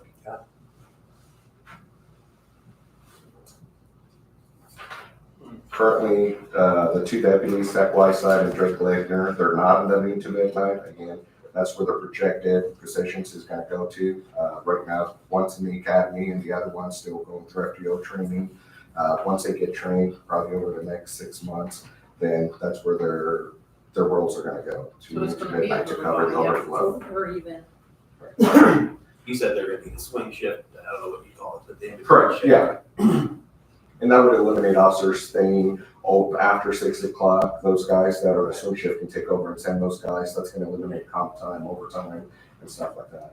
Yeah, I think that's a fine idea, for sure.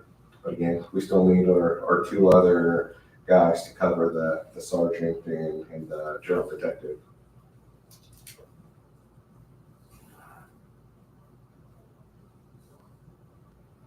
You said Mr. Legner's at the academy, Whiteside is through it, but he's still in training. Correct. He's up the FDO training.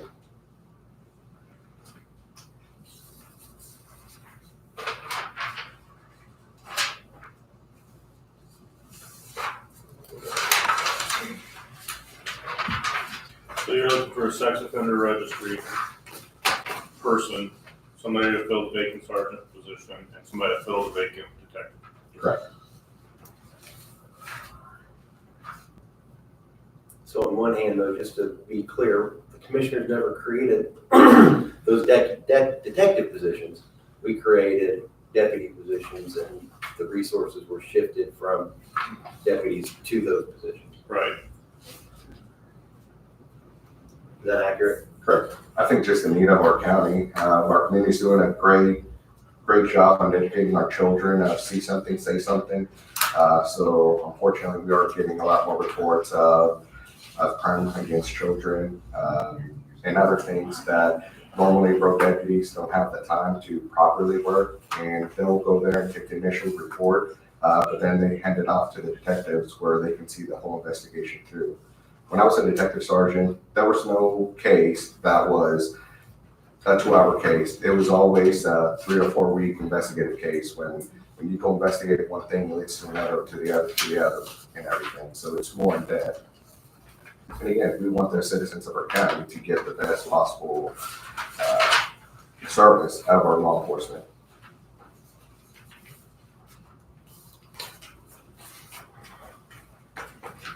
The civilian sex offender registry, to me, that seemed a cheaper way to fill in all voids that are needed without having to get another full-time deputy, and that would be saving $16,000, $17,000 there. And again, that civilian officer wouldn't have a take-home vehicle either, so you're eliminating that cost as well. That is one position I'm kind of on the fence with. I'm kind of with Chad. I don't really want to add any new positions, but that sex offender registry position, I feel like could be valuable, and kind of on the fence with that one. So the only reason, or one of the reasons I was opposed to that one is because in 2017, our first year, we hired someone to do that part of it. And then, I mean, they're still employed. Okay. Correct, and that person has taken a lot of responsibilities in our county as IT, doing part of IT and doing a lot of other responsibilities as well. And again, we still need officers to go on the road and check on the work, check on their home, file the charges and everything. So again, this sex offender registry would be the fill-in of a lot of positions that we have voids in right now. To me, again, you're saving $16,000, $17,000 plus a full commission vehicle.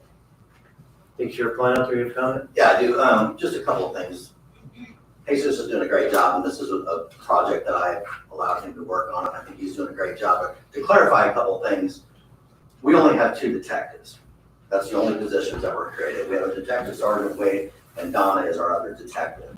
The narcotics are officers. We call themselves detectives. They are not created as detectives. They're narcotics officers. Their primary goal is a deputy sheriff, but they are assigned to work narcotics. So they're not actual detectives. So we are a detective short. We just assigned them as narcotics because of what Jesus said, is there was a need, and I think it's showing by the stuff that they're doing that there was a need for it. Second of all, yes, in 2017, I was not involved in the creation of Kenya's position as sex offender registry.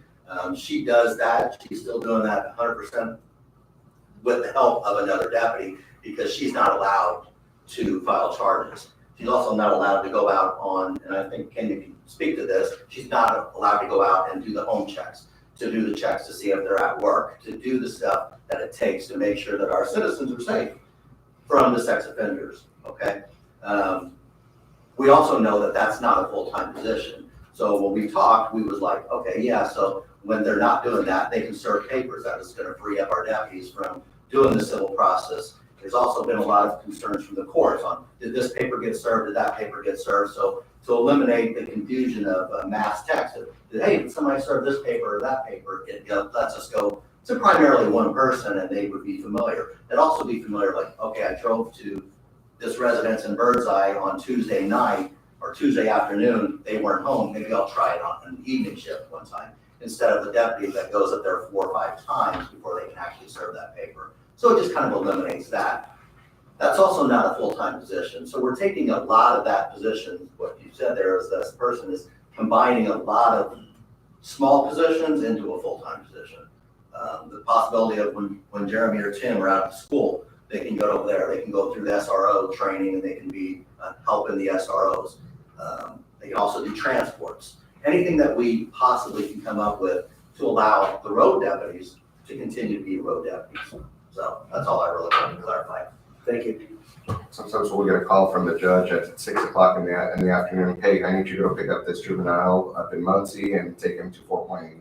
And again, we're officers of the court, so we have to transport, even if they're in another location. If our judge sentenced them somewhere, on the flip of a coin, we have to go up there and transport from one place to the other. And sometimes it's hard to find deputies or even jail transport officers that might already be somewhere else to transport. So that's where the flexibility of this officer would work as well.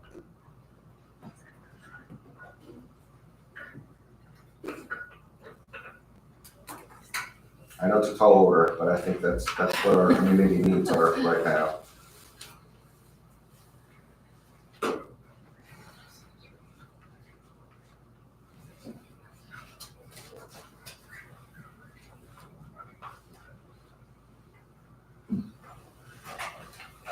Can I say one thing? Just on the. Yes. Okay. Just backing up, just listening to. Detective Pierce. Sorry, yes, Detective Pierce, sorry. Just backing up and listening to what Jesus was saying when you guys were talking about the detective's position and the sergeant's position not being filled, but utilized as road units. I mean, the reason for that, the entire reason for us was we were working with what we had. To have enough coverage on the road, that's why that detective's position was pushed off and wasn't filled. Same with the sergeant's position. Clint's been taking on the job of what has always been in the past 2 sergeants because they work 12-hour shifts. We have essentially an A rotation and a B rotation. And when it was stated earlier about 4 units being on the road, if everybody was healthy, if there was no training during the day, that's not completely accurate either. Clint's working 12-hour shifts, so if he does split his time between both rotations, and that 80-hour, 84-hour, 2-week period, he still has to get that in. If it's Monday through Friday, he obviously can't work 12 hours a day, Monday through Friday, so he can't always be there.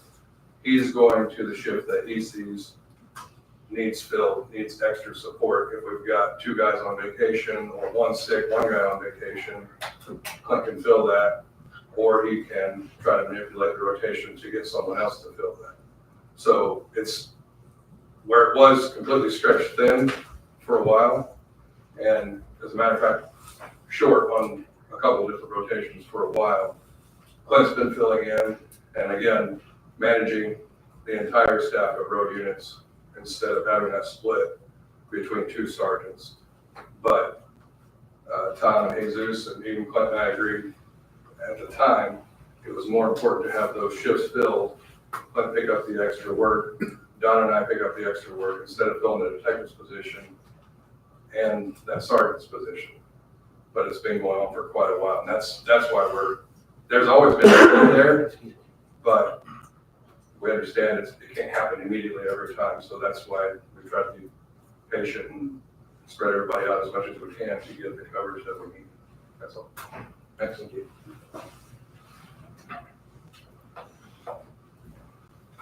Detective, when you kind of to your point, will there be relief when Whiteside and Lechner are out and full and free, when they're 100% access? It is going to help, absolutely. Because right now you're really short those guys too. Correct. Yeah, that is going to help, but that also still leaves that, again, it still leaves that detective's position, and it leaves that sergeant's position still wide open. We can't get two more deputies to fill that. Like I said, it's just working with what we have, and I think, to me personally, it's a disservice to the community to just work with what we have when we could do better. That's where my mind's at on it. So with Cummings and Schneider, they're not necessarily detectives. Correct. They're deputies with a focus on that's something they focus on a little more. But they don't have normal shifts Right. like these people do. So they are a different breed of employee. Yes. They have helped fill in when Clint's been just absolutely Right. and we cannot do this without another unit. Craig and Case have stepped up and filled in for road units when needed. But that does take away from what they're actually doing, not to mention, just like, well, similar to our investigations that Jesus did on, there's no 1 or 2 day investigation when it comes to most of the work that we do anymore with child molestations, rapes, things of that nature, crimes against people, burglaries. It's search warrants, it's videos, it's collecting evidence, it's you guys get it. I mean, it's a lengthy process to really give the community what they deserve. And when we lost John, when John retired, John would bleed over a little bit between the two because he'd been experienced enough to do both. We don't really have that right now. I have leaned on Case a couple of times with his experience to kind of help out with cases that Don and I might have. But the problem is it does, again, with their investigations, they're lengthy as well because it's not just a simple traffic stop. Oh, we took the dope off this person. You're going to jail. Paperwork's done. It's, again, search warrants. It's the requirements that come with those search warrants and the length of time that takes. So anytime they're pulled away from that, that puts them behind on the work that they were doing, or it may take away a lead that they got that they can't get to in a timely manner because of that. So if the other commissioners were running long here, if you're not prepared to make a decision, then I guess we can put it off.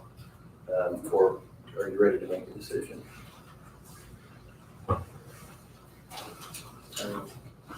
Yeah, the only one I'm kind of on the fence with is that sex registry, but I'm not ready to add anything at this time, I guess. Okay, Commissioner Stefano. I'm on the fence. I see the need, I understand, but you also have Lechner and Whiteside coming aboard.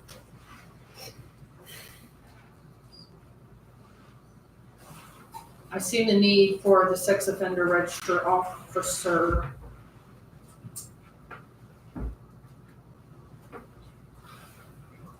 Grace, can I say something real quick? You can. Based on the Please sex do. offender, with me dealing with it since I've been hired in 2018, I've always had somebody, obviously I can't write it myself, the PCs and all that, can't do address checks. I didn't I know can that. give you a prime example of why this position is needed and good for the community. Chris, I'll give you an example. Deputy Chris Tanner, serving papers, he's the one that's been helping me with the sex offender registry. Knew this guy was a sex offender, filed an eviction. They have 72 hours to notify. He knew that.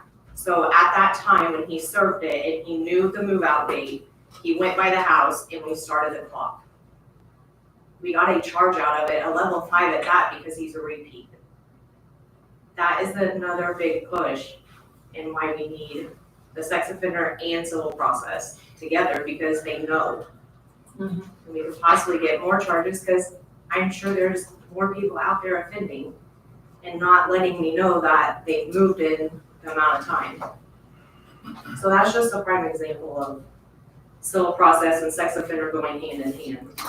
It is a benefit. It helps me out tremendously, why I do the office part of it. And I hear, you know, which is kind of close to my heart, I hear these stories every month of cases like that. You know, it really bothers me. At this point, I would be on board with the sex offender register officer at this point. I would like to wait on the others just to see like Lechner and Wyside coming on board and in their roles, and see where we're at then. That's kind of where I'm at. Mr. Lee, did you want to make a comment?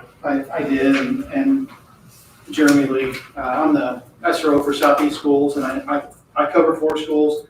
I know Tim covers 3 schools, and with the behavioral issues that we see, if somehow this position could help us in some way, it'd be very much appreciated. An example, a lot of detail, I had a 4th grader last week that, you know, we had to keep him away from the other students because he became violent, and I ended up filing juvenile referral on this young man for battery and disorderly conduct as a 4th grader.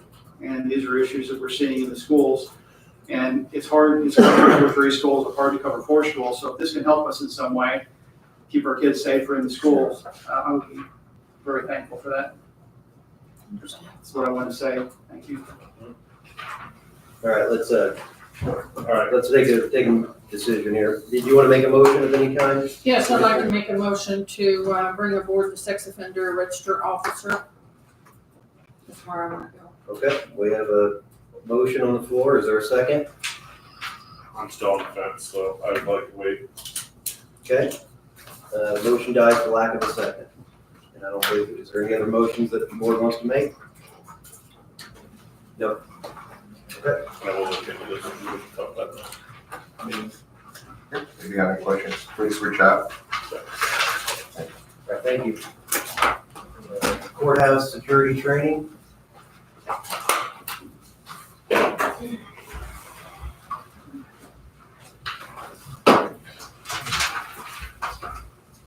Hello, Tammy Humphrey, DuBois County EMA. I am here along with Tim Lampert, Jeremy Lee, and Narissa, and Marky is still in there. Okay. We are here to get your support behind and risk. Instead of doing the normal risk management training this year, we would like to do another critical incident training for the employees of the county. This is going to be a little different. We're not going to actually do a full scale at the courthouse or anything like that. We want to do tabletop training, which would be in July. We would have 4 different courses for that so that we would be able to divide up the departments and they wouldn't have to send everybody at one time to the training. Tim and Jeremy, I don't know if you guys want to talk When you about say 4 different courses, you mean? 4 different sessions, not courses, Okay, sorry. That's what I wanted to know. Yes, if you guys want to elaborate a little bit more on what the actual training's going to be. Several years ago, I conducted a tabletop exercise for active shooter at this school in DuBois, and it went real well. We can implement some kind of exercise or some for the individuals or all county employees, so they can experience, okay, what do you do here and here and here, and then the following year we would kind of put that as a full scale exercise for the goal. So it's just another good training exercise for them to see what resources they have if something happens.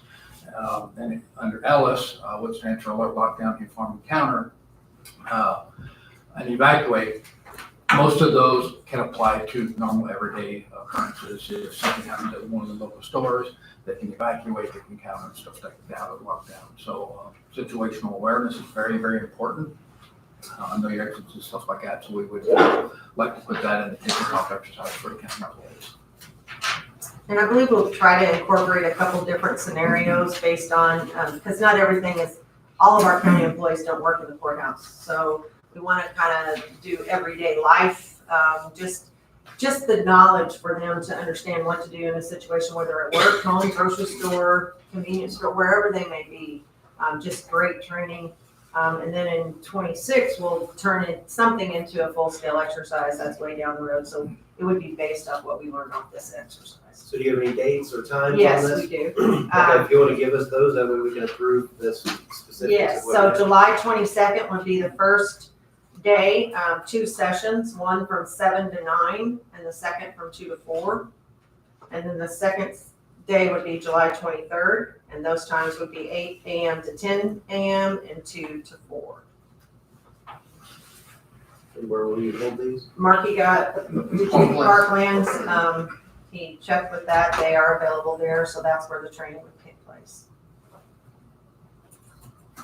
Okay, 2 things. One, I'll say that Mr. Lamper, you and the team and Sheriff Klein, we thank you for the work you do and let these people do for the employees. It seems like it goes well every year and the employees really appreciate it. So I think it's been a good experience historically. That being said, I'll move that we approve the annual courthouse security training for July 22nd between 7 and 9 and 2 to 4. And additionally, July 23rd, 8 to 10 and 2 to 4 at the Parklands for the employees to attend that, one of those sessions. Second. Any other discussion? No. All in favor, say aye. Aye. Aye, motion carries. Anything else? One other comment, we do have a date that we will have available for makeup. We're hoping we won't need it, but it wouldn't interfere with any operational areas. It would just be 1 or 2 employees possibly would have to attend that. And it would not be at the Parklands. It would just be something we will work out with those. But we're hoping the department heads will 100% encourage their employees to attend the training at the sessions that you just approved. Anything else? Mr. Lamp, can you look at these? You probably can talk for the department on this. Do you guys have any use for any of these chargers or any of this stuff? For this old junk?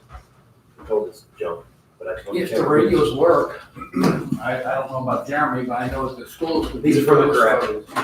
Schools might be able to use them at different buildings, if there's some kind of situation where a tornado drill or anything like that, I could see if they work, and the schools would probably more than happy to have them. Right now, we have 2-way radios, we don't have a limited number of those, so you have to work, that would be. How about this? The board can declare that the surplus, will give them to you if they can be of use. And it's still used by the county, then let Sandy know and we'll put them back on the inventory under somebody else. If they're not, you can dispose of them how you wish. Is that okay with you, Sheriff? Okay. So we have a number of surplus radios, chargers, batteries from DuBois County Community Corrections. I'll move that we I think there's 6 of them. declare these as surplus items. I'll second. All in favor of the motion, say aye. Aye. Aye. Anyone opposed? Motion carries. So here they are, sir, if you want them. If not, they can just, like I said, you can dispose of them however you normally would with those. Thank you. Next, we have a wellness update with Susan Whiteside and Lindsay Brown. Good morning, sorry for your wait. No problem. Good morning. Got a lot of things cooking. That's okay. I'm Susan Whiteside with Memorial Hospital. I'm Lindsay Trelacher, also with Memorial Hospital. It's just this. And then we have Nathan LaPorte here also. He's the practice manager for our local wellness team. Lindsay's going to give you a brief update of how the wellness program is going, and then I'll share a few words and then So I've been the wellness program coordinator since May 2021, but today just going to give a quick overview of where we're at with wellness full checks and the employee wellness program. You said you've been in place since 21? Yes. Okay, thank you.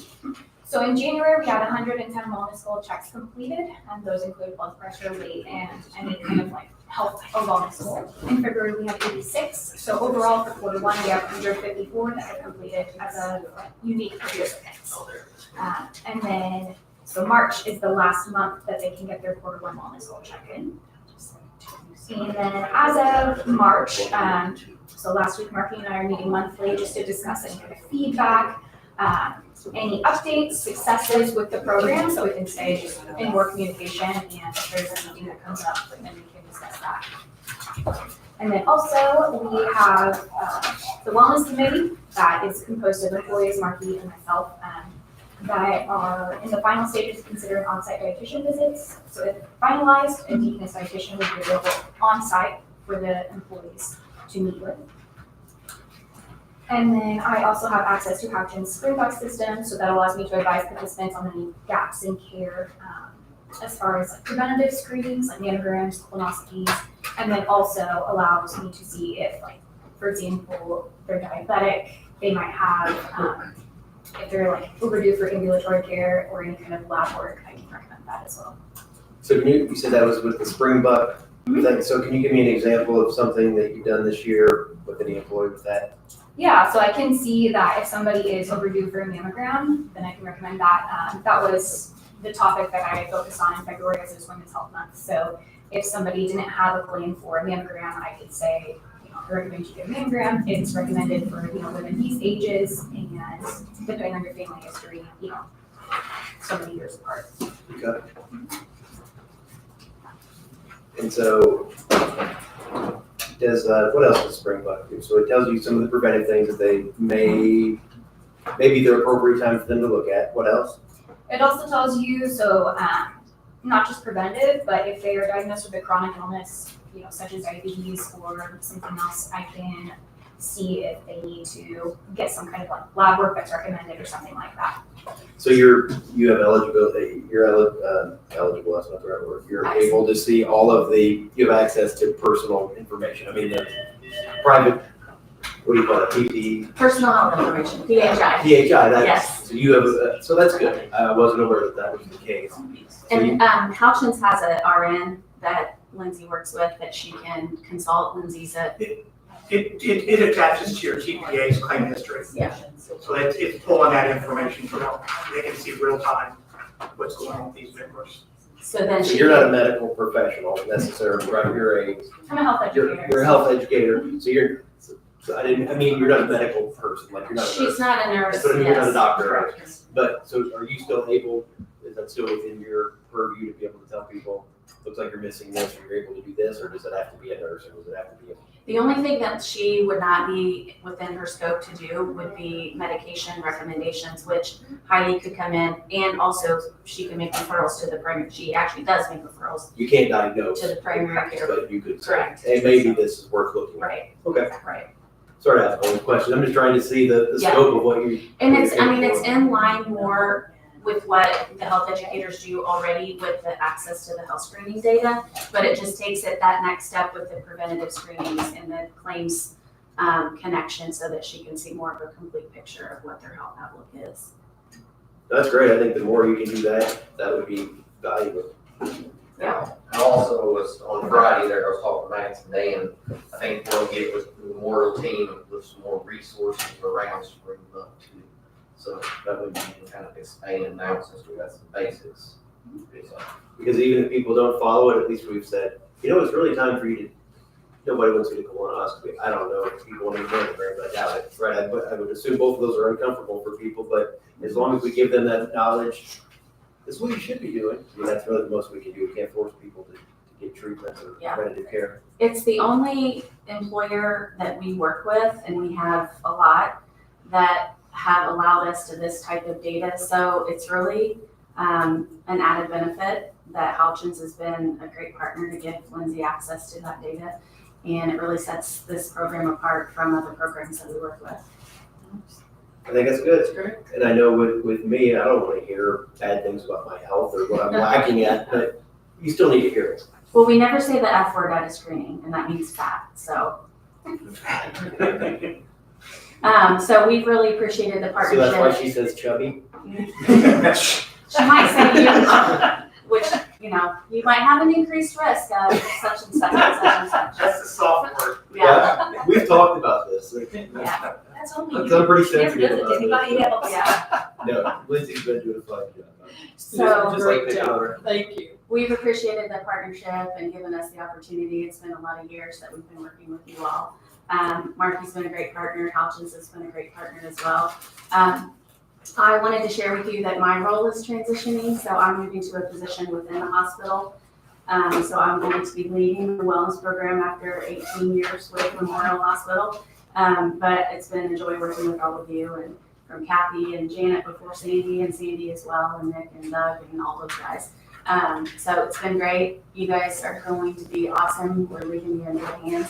Nathan is the practice manager, and so him and Lindsay will continue to work with Marky and Max and Dan and keep your program progressing. The other thing I wanted to mention too is the affiliation between Memorial Hospital and Deaconess has really been a positive one. Deaconess's goal is to grow outpatient services, and the health and wellness team fits right into that. When Marky had made the request of the dietitian, we reached out to our local Memorial dietitians, and the answer that we got back from them was, we don't have anyone, we can't do this for you. And being a part of the Deaconess Health System gave us that extra team to reach out to, and so it actually is a Deaconess employed dietitian that lives here locally that's gonna be working with you all. So I just wanted to mention that having that affiliation with Deaconess has allowed us to offer that service and many more that we would not have had access to. Thanks, Jess. It was nice working with you. Good luck in the new position. Thank you so much. Is there anything else you want to share with us? Anything from our side? No, Thank you. thank you. Thank you for the update. We appreciate it.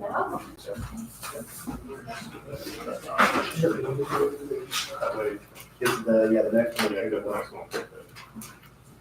We are very interested in the Forward Beer ride request, so we're gonna go with that one and skip our health people, because they'll probably take a little longer. So Mr. Eck and the Historical Society, if you could come up next, we'll do that. So I'll give a little background before, as he makes his way to the, up front. The DuBois County Historical Society. Jenny. Okay. They can correct me if I'm wrong, but the DuBois County Historical Society would like to place 2 lanterns at our north window of the courthouse on the evening of Friday, April 18th. And this is at the state historical group suggested this as a project we can do. These are cylinders that are about 4 inches in diameter, 8 inches tall. They have batteries that'll last about 30 hours. So the idea would be we turn them on at closing Friday afternoon, and that should make it through the evening. And there is also some other things going around with this event, and I think it sounds like a neat event. And if nothing else, it gets maybe people prepared for the next anniversary that'll be, of our country's founding, and it's always good to shine an extra light on these things, and this is one way to do it.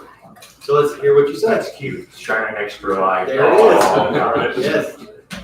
We worked on that all weekend. Yeah, it's amazing. Yeah, I think Chad has described it pretty well. We as the DuBois County Historical Society have been charged to work with the state organization, and I've got some information there on the second and third pages of that talks about that in preparation for next year's 250th anniversary. And I have yet to figure out how to say that big long word repetitively, so to speak. So, but and it came out that, Paul Revere's ride happened the year before, 18th of April in 75, Harley Man is still alive, the rest of it. We learned it at Ireland,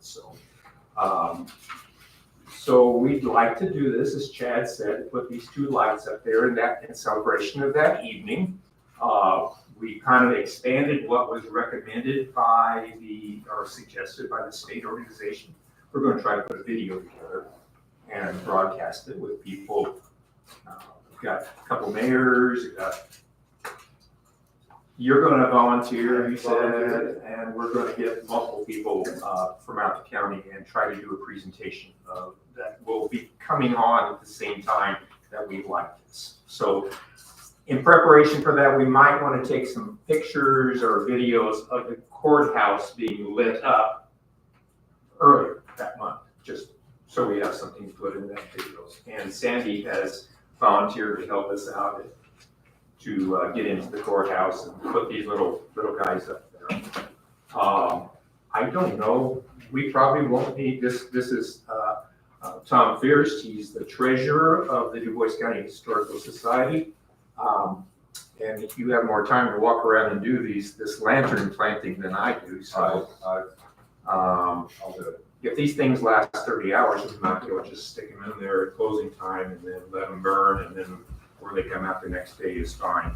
So we won't need any people hanging around later. Hopefully none of your employees will have to spend any more time on it than we have to. I mean, it's not a big deal, but that's fine. But anyway, as I was mentioning, we, at the state level, just to paint a bigger picture, we will be the organization that if a local group, let's say DFW, wants to do something next year, and there's a website that has been set up at the state level, that's going to come through us, and we're going to be kind of the traffic cop for Du Bois County, so that they at the state don't get pounded from 20 organizations in Du Bois County that they don't know whether it's legit or not. Likewise, if stuff needs to come down the other direction, then it'll come to us and we'll try to figure out, oh, this would be good for our friends over in Holland to have. We have an organization over there, or the libraries. So we're going to be kind of a communications hub. We're not going to be doing any countywide planning. I think that's something that tourism and has already talked a little bit about. So, but we're just a communication. But as an organization, the Historical Society, this is a project we run. So, two things going on. So, we would be so grateful if you would let us stick our lanterns up there. Semi-quincentennial? Is that what it's called? Yeah. Excellent. I think that's a great name. I'm excited. There's not a lot of opportunities for people to get excited about history. And, this is something that, I've already talked to my son about it. It's kind of a neat little thing that you can say, hey, look, there's this is going on and this is why. And here's why it matters. And I like that this is a reason to get excited about history. Or to recognize it. I mean, it's always a good idea to be excited about history, in my opinion, but this is another thing to highlight there.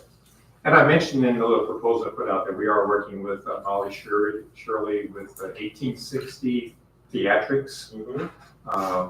Molly's been in the arts, performing arts around here ever since she was a kid. And WBDC or WJTS has agreed to be our technical filming, editing group for us.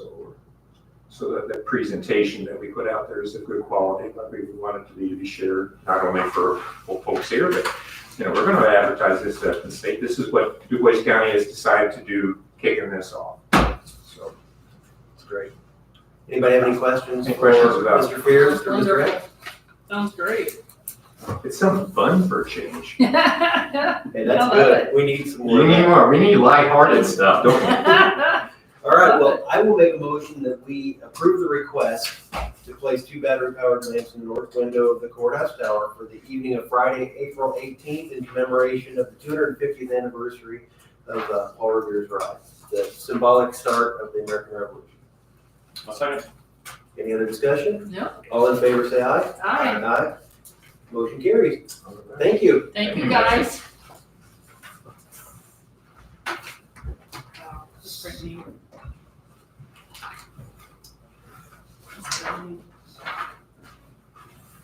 Ms. Monas, how long will it take for us to approve your bid opening?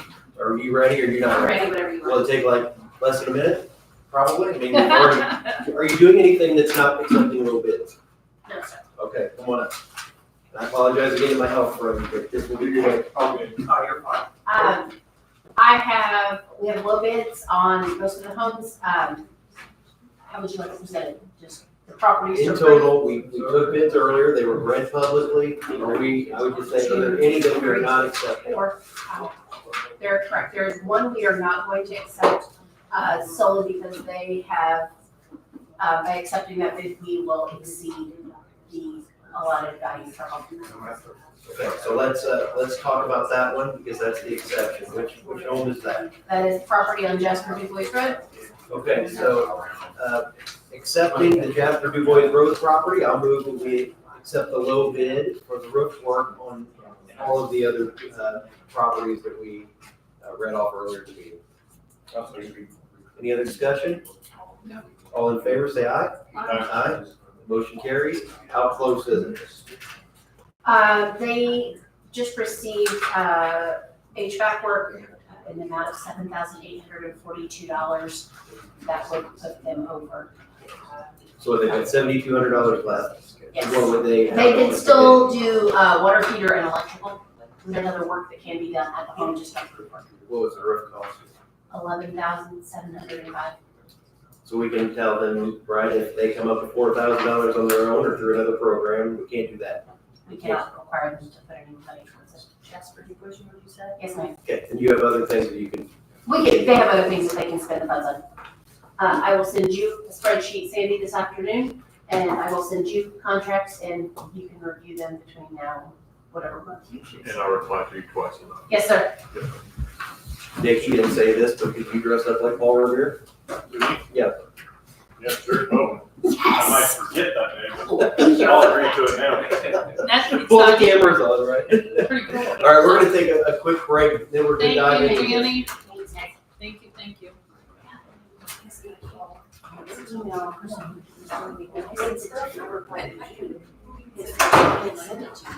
You know, this- Yes, that's what it was. It's like, what is something I asked this, but I still didn't, so. You had responded. It's going on. We're just in such a budget, we can't. Thank you.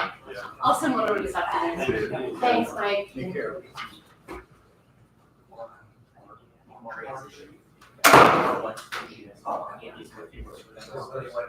I should keep you ideas with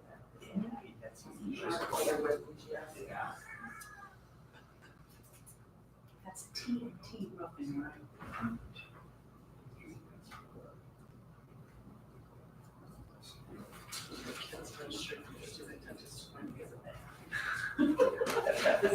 There's too many kids.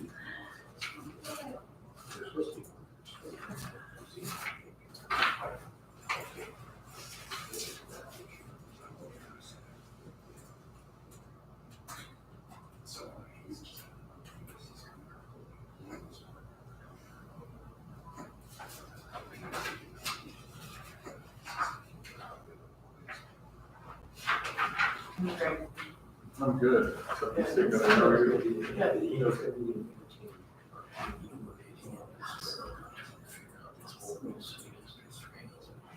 Mhm.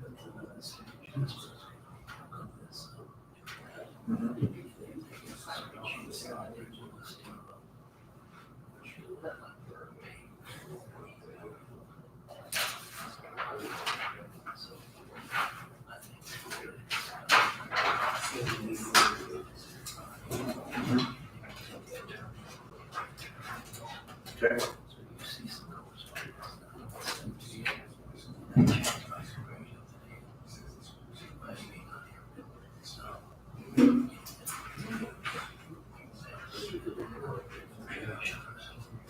Okay.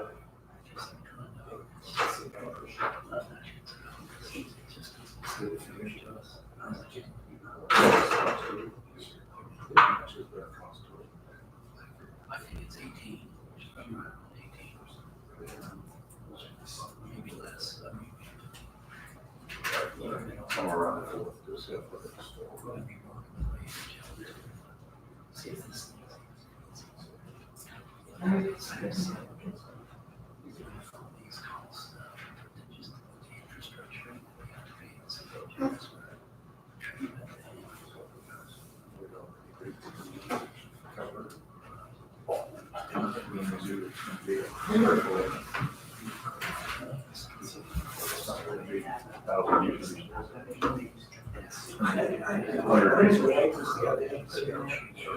Last year.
Thanks.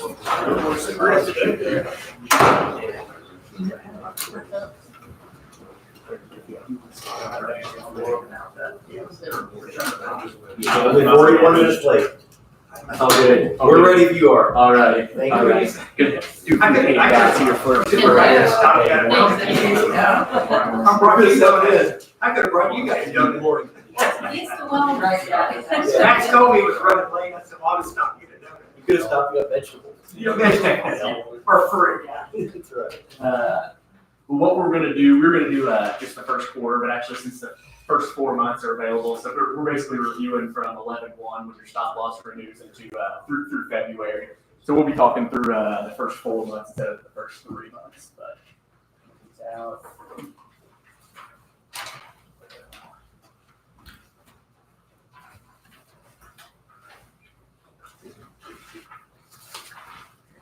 We took all PHI out of there, so no, there's no names or identifiers. So what you got there is an aggregate report, which basically says the 4 months how you're running. Yeah, correct. And then also the large claimant report. Basically says, you know, how many people are close to your 80,000 spec, and then also with the lasers on it. As you know, you guys got quite a few lasers, but we're going to talk through that and how everything's running first. If you want to. Across your book, are you seeing more lasers in with more accounts? Because it seemed like 8 years ago, lasers were less used. Well, it was a negative. No, it was a bad word 8 years ago. Right, so now is everybody doing it? Yeah, That's the nature of it? Yeah, because clients have decided rather not prepay it in premium. Because years ago, instead of a laser, it was loaded in your premium. Because people didn't want it. Well, now they're saying, well, yeah, there's a chance it may not happen. Like you say, I'd rather pay it when it hits than to pay a front load. We're seeing a lot more in pharmacy now, like specialty meds. I know you got 2 of them on your plan, but they're just crazy the amount spent on those specialty meds right now. They're all the ones you see on the TV, the Scabarizzi's, all those. But you want to talk through the spec and ag first here? So we're gonna work on the stop loss first. Yeah, gonna talk about that, how the plan's running so far, really compared to last year, what your spend is looking like. And then we're gonna hop into a few other things that we kind of want to get in front of you guys and share.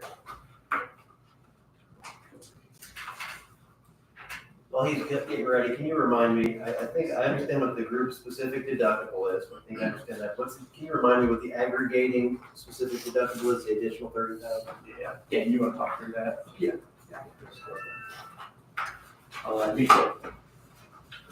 He's the stop loss group. What that is what the aggregating spec is, you know, say for example, I'm gonna come in on your premium, I'm gonna say it's gonna be $100. Let's just say we use the example, low dollar, $100. But what I'm willing to do with you is I'll collect $70 if no specs hit. So if no specs hit, like if say you had a remarkable year and you had no specs, well, you got the stop loss for $70. If you have specs, then you give the $30 back. So you spent no more than 100. It gives you a chance to hold some of the money in the event you have no specs in that year. Is all it's really doing. And that's per employee or? No, it's just- Our profit? That's one time, 30,000. It's across the board. So in other words, instead of collecting, they're collecting $30,000 less. Okay? So before they reimburse one member for 80,000, you have to put the 30 in. Now, I will tell you realistically, based on the spec activity, Never happened. but you're not losing. I mean, they used to load it, you know, I'm thinking, but now it's dollar for dollar. You haven't lost and you haven't gained. I mean, they haven't gotten any, you've got the chance to hold it in the event maybe it happens. And you're saying it didn't cost us anything to have it set up? There's no surcharge, like you're not, so why not do it? You know, what if you did happen to have that year? But it's been a while since I've seen it. Really no value. I wish I could tell you, It only is of value if you don't hit it. Yeah, I wish I could tell you it's a great news, but realistically, because you know, you guys aren't, that's what I kind of wanted to lead with. Did you guys see the final, did you guys see the final last year where you ended up at? I mean, like through October? I think I looked at it, but I don't recall the details. Okay.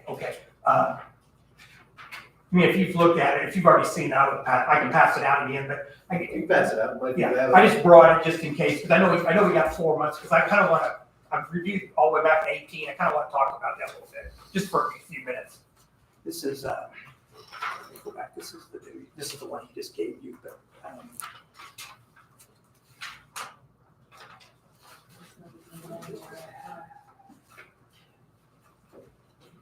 We can have a pretty wonderful year. but- yeah, here you go. This is last year. We'll have it.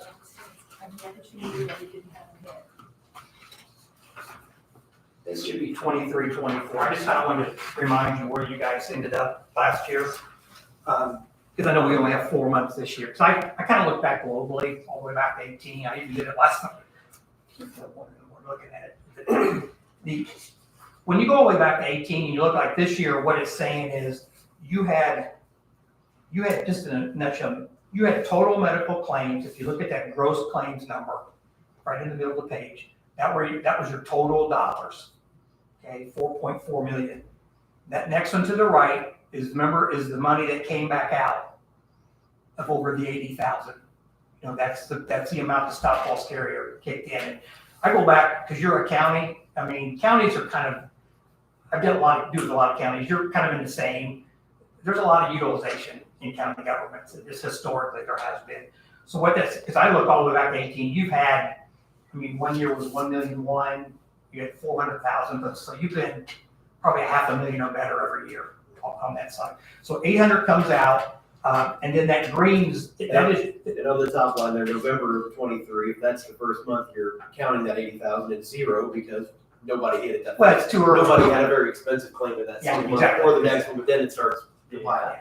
Yeah. Well, and it does go back 12 months. It does have what's called run-in protection. Yes. In the event there would be an old claim hanging out there.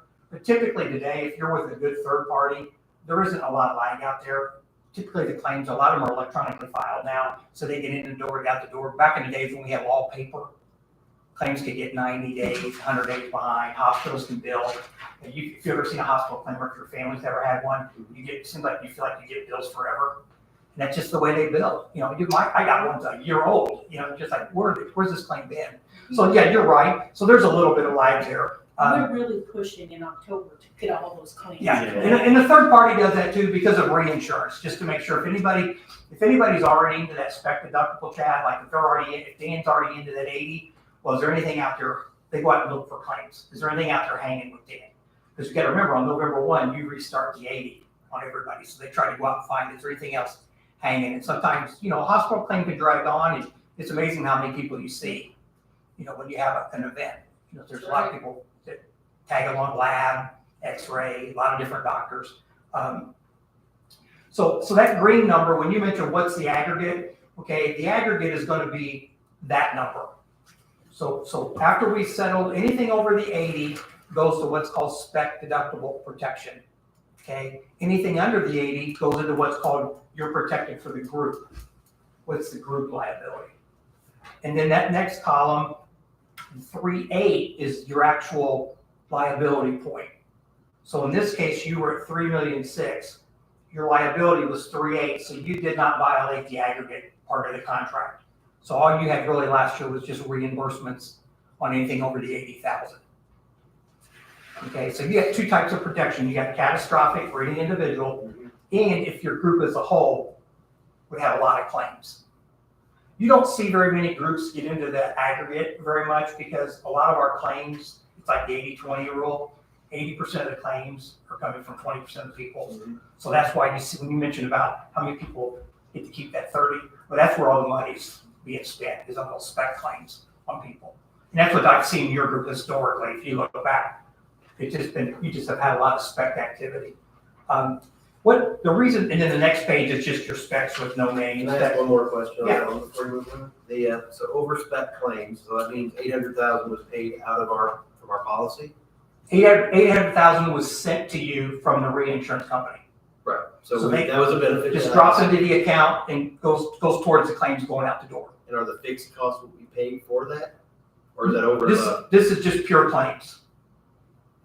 These numbers here, this is not your fixed cost. Well, on the far right, it says fixed cost 900. Yeah, that's your fixed cost there. So did we pay 924,000 in First- premium and we got 800,000 of it back? Is that how that works? Yeah. Okay, so. And then you gotta remember, you really, if you gotta remember, only a smaller part of that is only what the stop loss carrier got. That 924 is everybody in your fixed costs. So Okay. basically, the stop loss carrier took a loss, if you think about it, because they didn't collect, their claims were more than the premium they collected in. That 924 is everything in, that the TPA, remember, everything they collect or bill you for, from us to your network, to your reinsurance, to your any pharmacy administration fees, it's all in this. So yeah, that's a good question. So that you take that number and you add it to the 3.6. That's going to get you to your total. That gets you to your total out of pocket for the year. Okay. The second page is really going to just be. I went through and I kind of looked back all the years. You've had some different numbers on and off your large claims, but you've had a few that have been consistent. The three things that I take away from the historic from you guys, from your group, it's been cancer, orthoped, with hips and knees, and pharmacy. Okay, you had a couple hearts here and there. When I look at groups now, hearts aren't the biggest claim right now is cancer that you're seeing. It's cancer and pharmacy, and the pharmacy is those infusions or the high specialty drugs. That's where you've got 30% of your pharmacy coming from 2 members. So Is on the back where it says churn, what does that mean? that means they're no longer on the plan. So You why- number one, number one had claims Yeah. before they turned, and then down there on number 13, that's a deceased employee. Yeah. And that person had multiple years when I looked, so that's a no longer carry. Those two are the 280s that will go forward. So member number 2, even though they turned on 3/31, 8 months later or 7 months later, we're still getting a bill. That's why they are included in Yeah. this at all. Yeah. Makes sense. Well, they could be, are they on, Marky, are they on quote for these on the phone? If they turned, they would have hit. Yeah, there could be, we'd have to dig, see why. That's okay. And UGS is really good about that. I would think there's logic to what they've done here. We typically don't have problems with them. The one thing I wanted to kind of point out, and the reason why I went through, and I've been doing this for 35 years, 40 years, and strictly pretty much self-funded. You met with the hospital and we talked about Springbuk. Springbuk goes out and simply is a tool that identifies, the gaps in care, what's going on. Are people getting colonoscopies, are people getting, mammograms? Are people diabetic? Are they getting the care they need? But he also does, sometimes it's going to identify the gaps in care for chronic conditions. And the one thing I'm the most concerned for is Springbuk really just identifies, and it helps us, basically identifies us to go out and find partners on where we need to care. And the one thing that I'll tell you that really concerns me the most for your plan, and this goes back to Storic, is right now your case management on these people is really kind of being handled by UGS, the third party administrator. And that's kind of after the fact. It's when pretty much the claims already happened.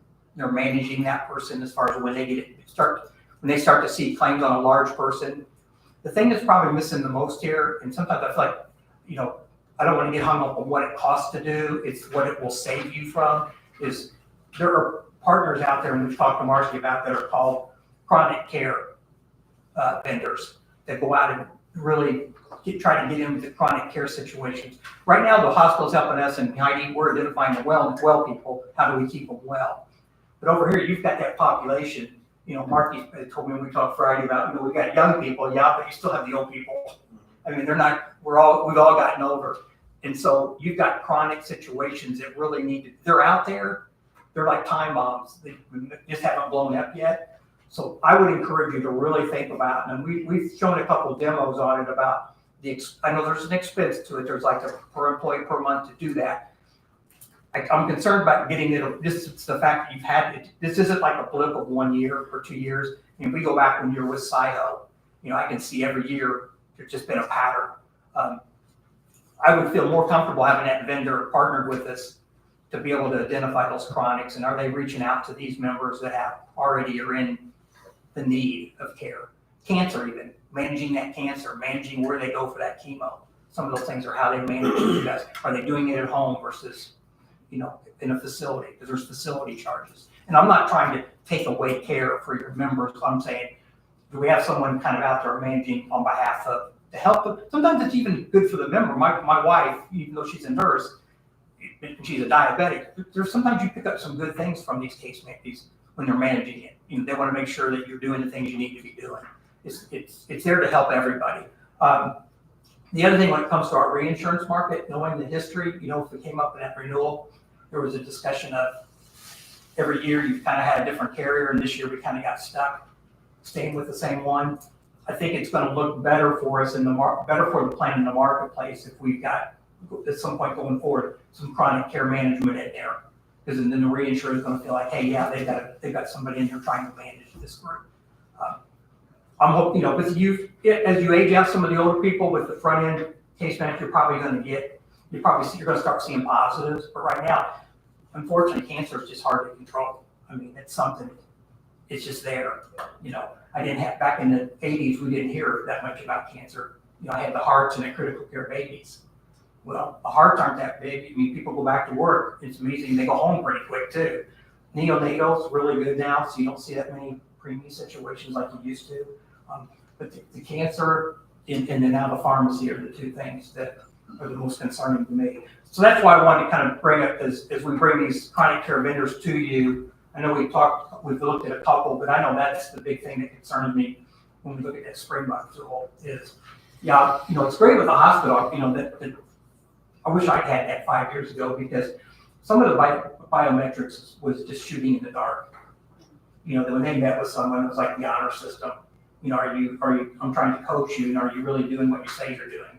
Well, now they can look at real data, and they can tell by the claim traffic, you know, are you seeing your doctor on a regular basis? It's kind of like that, you know, come to Jesus, come to Jesus meeting, you know, this is what's going on, and we know. So, but that's the only thing I would suggest to you is just to really think about that, because, and it's not an expensive cost, but there's a fee to do that. But if you look at the global, I think you're going to come so far ahead if you just avoid a couple of them, you know, because it's going to more than pay for it. So. Yeah, Mr. Rhodes is on top of that. I mean, you've looked into whatever they're talking about. There's the chronic care management. Yeah, we're all meeting with some other ones here in the coming months, so. Yeah, we'll let. That would just be an objective, just a goal if we can make it this year to say, hey, is there somebody that can, and I would say be careful with it, because I've had there's some really good ones, and there's a couple times that I've seen clients out there, they weren't doing we had to remove them because we just felt like it was, or we had chronic care company being bought by another one, and just like a lot of disruption. So that's when you interview and just want to be kind of careful and pay attention to the references as we do that. And we'll do that for you, but I just kind of wanted to throw that out there. That's an expense that we might want to budget for, you know, just to do that. We ran a report for you guys last week. So you have 583 members on your plan right now. That's obviously employees, spouses, dependents, and then 25 of those members are spending 54% on your health plan. So 25 people are spending more than 558 people. You know, so that's a lot of people doing a lot of spending there. But Any questions so far on those reports that Dane went over, how it's running and everything? I mean, is there anything, are you gonna go over the last The 4 months? the 4 months, do you wanna talk through the 4 months at all? Because it kind of looks like, again. you're a little under compared to this time last year, but it's only 4 months, so I'm kind of careful. Now, you do know there's 280s that won't repeat. Unfortunately, you got hit for 80, but you are 2 terms. You got a retirement, someone passed away too. Yeah, there, on this page, there's actually 2 terms also, Jack. Yes. If you're One's a looking at that, deceased yeah. and one's a retired. So those are 280s I wish you wouldn't have had, but they did hit, but they won't be ongoing. So you're not gonna, unfortunately, there was some times before they did. This is the Here. Oh, here it is, Yeah, I yeah, found it. down there. But But when I our run papers over there. you're running, I mean, it's right, a little less than where you were last year. It's pretty close. So it's really kind of hard to predict in the 4 months. You didn't start off like great. So I think the pharmacy, that's trended out. If I trend it out, it's right about where you were last year. And hopefully that doesn't, dispensing is different. It could be 30 days, it could be 90 days. That's some of the things we want to pay, and Max can talk about that. There's another thing that you might, I know it used to be you didn't go out and look at other players unless you, like the third-party administrator or PBM, unless they were doing a bad job. I would tell you the other thing that's kind of changed in the market, just like you did with us, I would say periodically, you kind of want to have a rule that every so many years, you just do what's called an RFP on your third-party administrator or PBM, just to check the street, check the water as far as, is there anything better? And that's what Max will talk a little bit about. There's some tools we have that we're going back, and I know that Jasper here in town is going through it right now, or just went through it on the pharmacy and is looking at the TPA site. So periodically I have my clients, hey, I'm not saying they're doing a bad job, let's compare to see, is there any benefits from another TPA we don't know about? So that's something that Max will talk about too. And like I said, there's no cost to you guys to do that. It's just kind of like, let us benchmark it to see, just like we do the stop loss, kind of a debt check.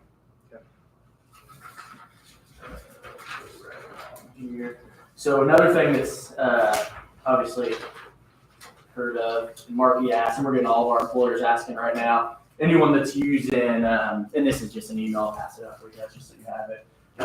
Obviously, a lot of people are asking, how are the tariffs going to affect if we're going to international pharmacy? Just keep in mind, you guys we did put in RX Protect, which is the international pharmacy program. Basically, 99% of the prescriptions that people are getting from there are coming from Canada. So you'll see there, just wanted to show this to you because Marky brought it up. Obviously a big concern because you guys got quite a few people using RX Protect. So nothing's going to change with that because it is coming in as personal use and not commercial use. But wanted to share that just so you have it. So if I was a pharmacy buying from Canada, I'd get hit with it. If I'm an individual taking it, it's a. Correct. Yeah. Makes sense. Yeah. And then we'll just keep talking about pharmacy here because I wanted to get a question. Oh, I thought you were raising your hand. Okay. Another thing, the RX Protect wanted to go over. You guys are actually getting a lot of traction on this, which is good. I know there's quite a few members still that aren't utilizing it. So like I said, this is the International Pharmacy Program.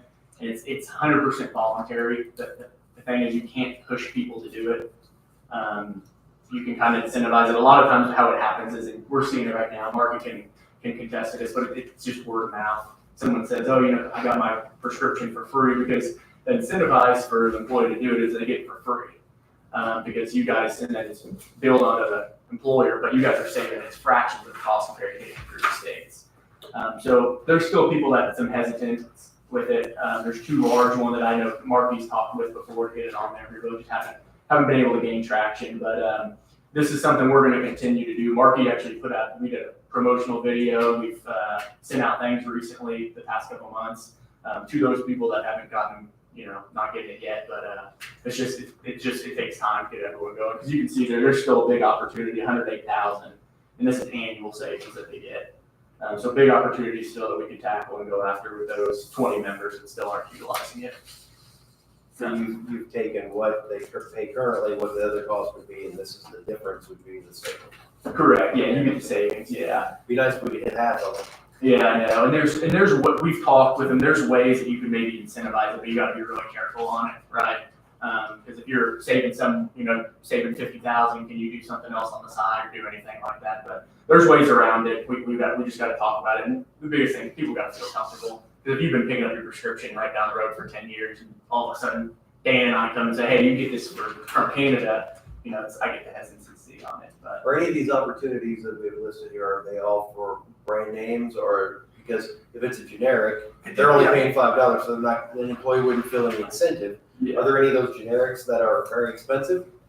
No, we have, I can get you over we have the full report of every one of the breakdown of them, but and a lot of them most of them are a couple $100 savings for each one, and there's a couple that are quite a few thousand.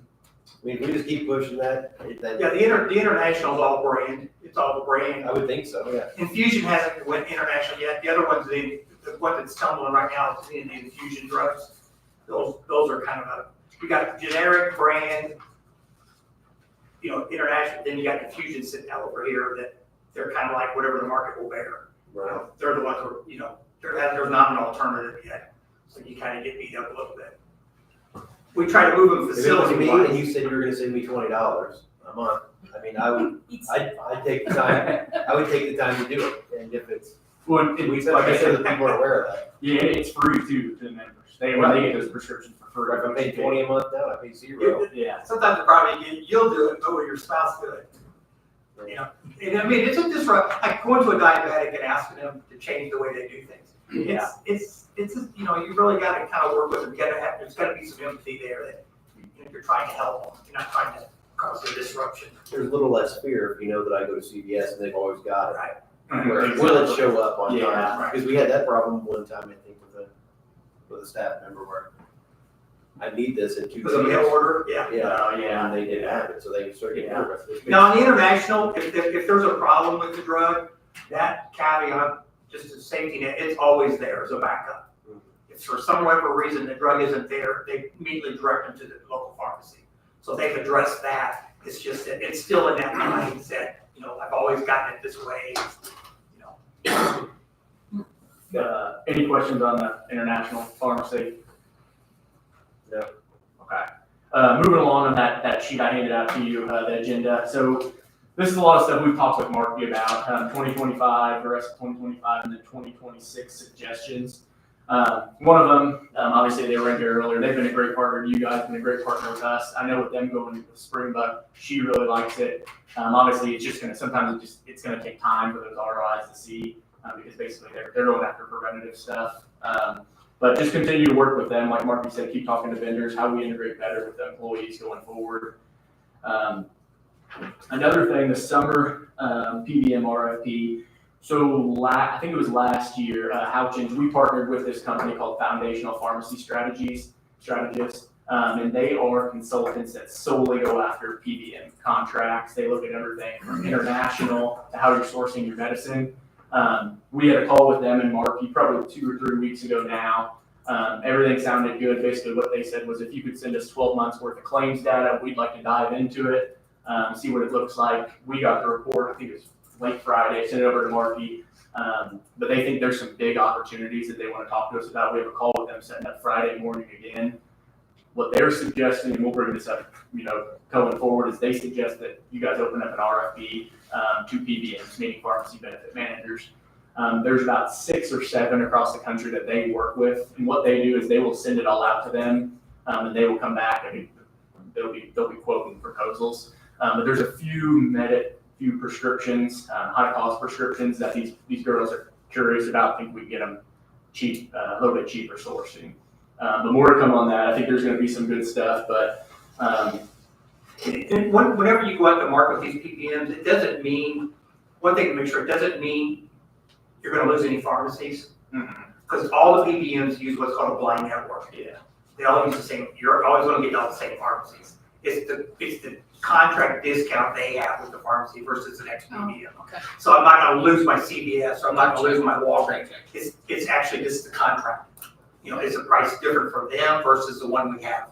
And it's just, again, like I said earlier, a gut check to see, is there savings that we're not getting now? Are we allowed to, I know we've restricted our plan already, with Walgreens, and I don't know if anything else, but I know Walgreens is a restriction. Maybe Rite Aid too. Rite Aid, Yeah, Rite Aid so- and Walgreens, right. How far can we restrict it? We did check out CVS last year, but we were talking about the disruption. Well, you got, And you there gotta be a wasn't little much careful there. because, you also gotta be a little careful because people travel. So you always wanna make sure you got a national pharmacy in play. So if I'm in Florida, or you gotta make sure like a CVS, there's one everywhere. And we looked at, I can see Walgreens and CVS, I can see you taking one without the other. I think Alcoa did that, over in Ward County, because I remember seeing the sign. I go to Walgreens, but I remember seeing it, we don't take Alcoa people. But you can do that, it's just, I would never tell you to wipe out all the big ones. You gotta have one just to get the national. because you had quite a bit of utilization at CVS, we looked at the claim, so.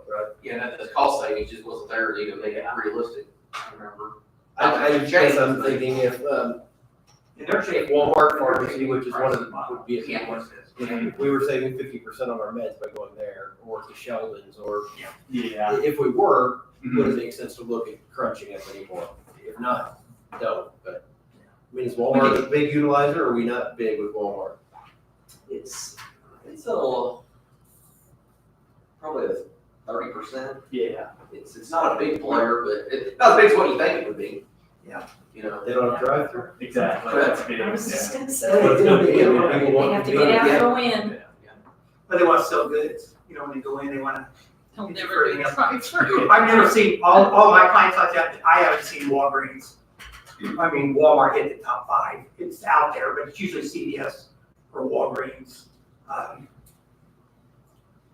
don't know about Sheldon's, because Sheldon isn't everywhere. You guys have it up here, which we actually is part of Halton's, but we don't have a Sheldon's over in Evansville. so We got one here in Huntingburg. I'm just trying to look at all options. If it Yeah. makes sense to incentivize people to go to Sheldon or Walmart instead of CVS or CVS. We can look at this, I mean, can't answer the copay structure.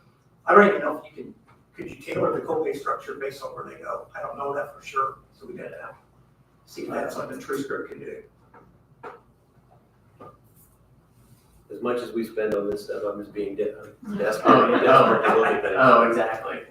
But yeah, more to come on that, but I think it would be good to get those girls, once we have a talk with Mark, to get those girls maybe in front of you all to maybe share some more things, how they're really gonna attack the plan and go after it, but like I said, more to come.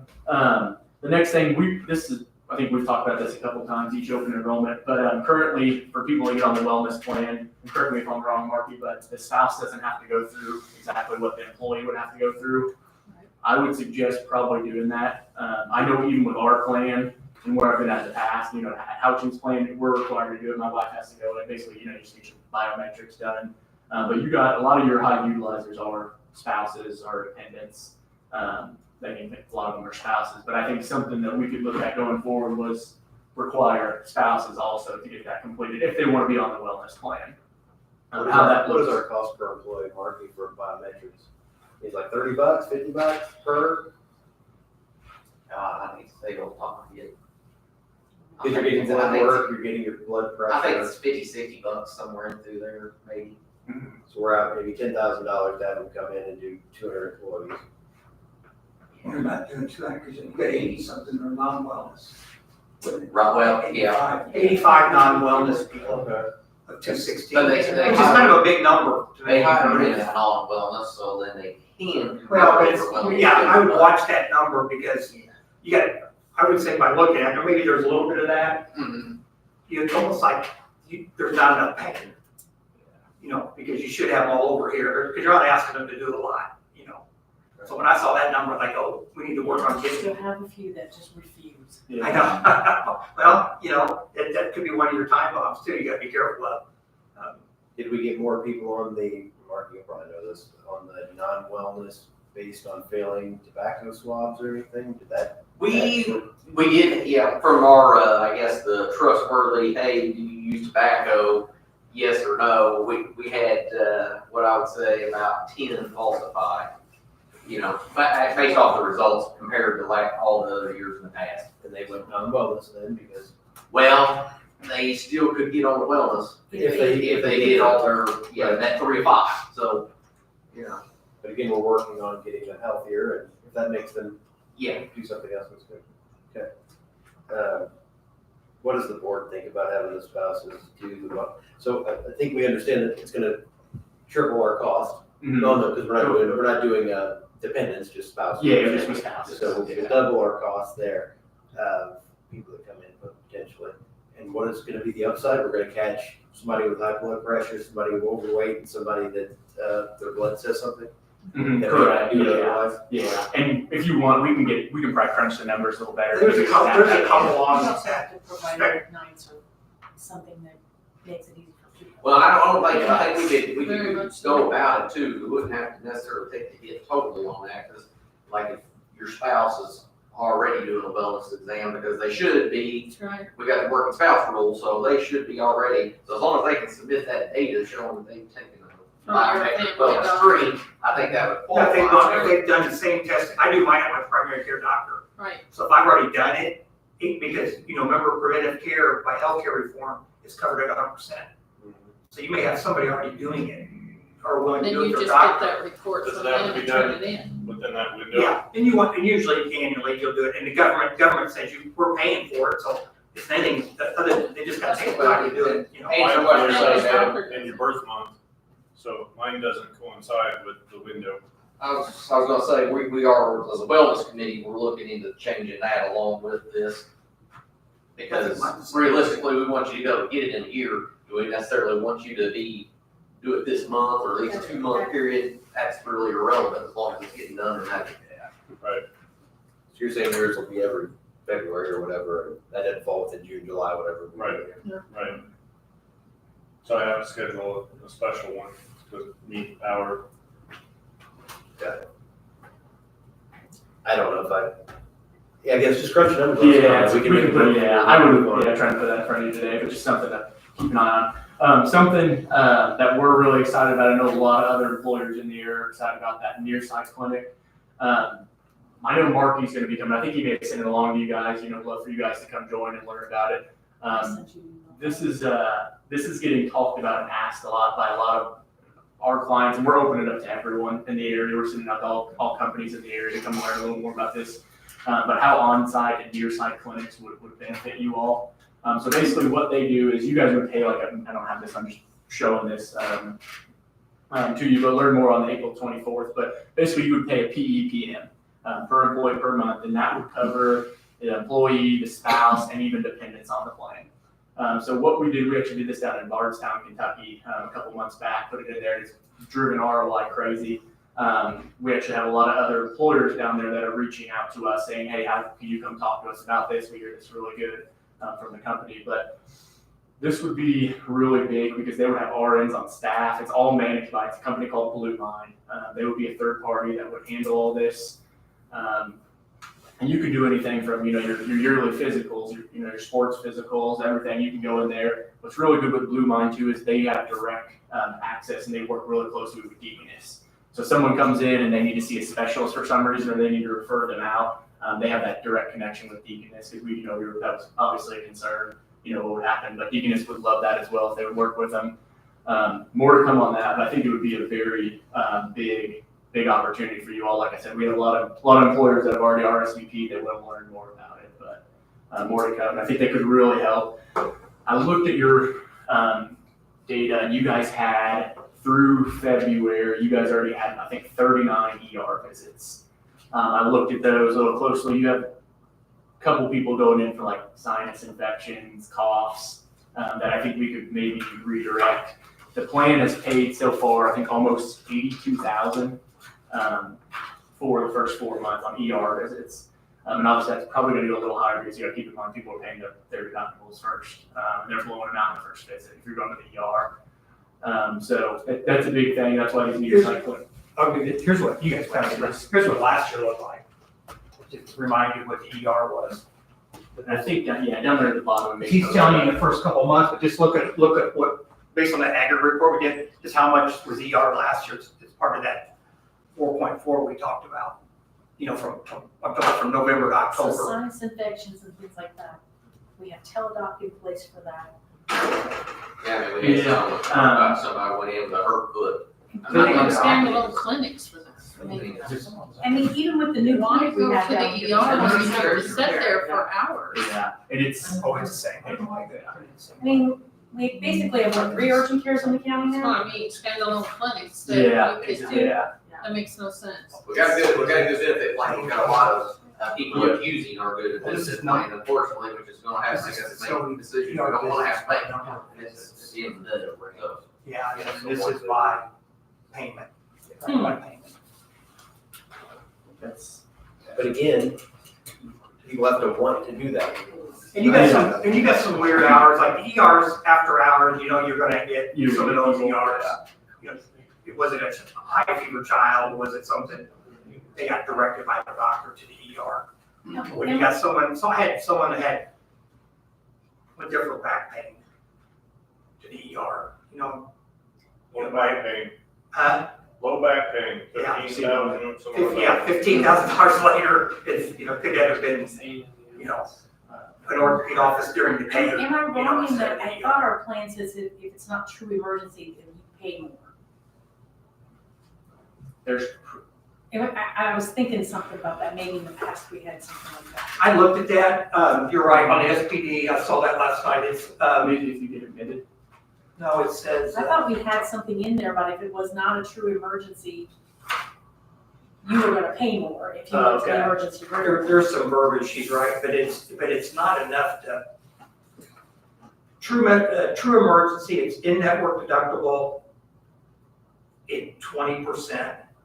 The non-emergency, I gotta get a clarification from UGS, it says deductible 20%. So I'm not sure what the difference is. So that's why when I looked at it, I thought, I'm not sure that's a deterrent, so we need to double check that for you. Because it seems like several years ago, we had an issue with people going to the emergency room and we had to cut that down. Yeah.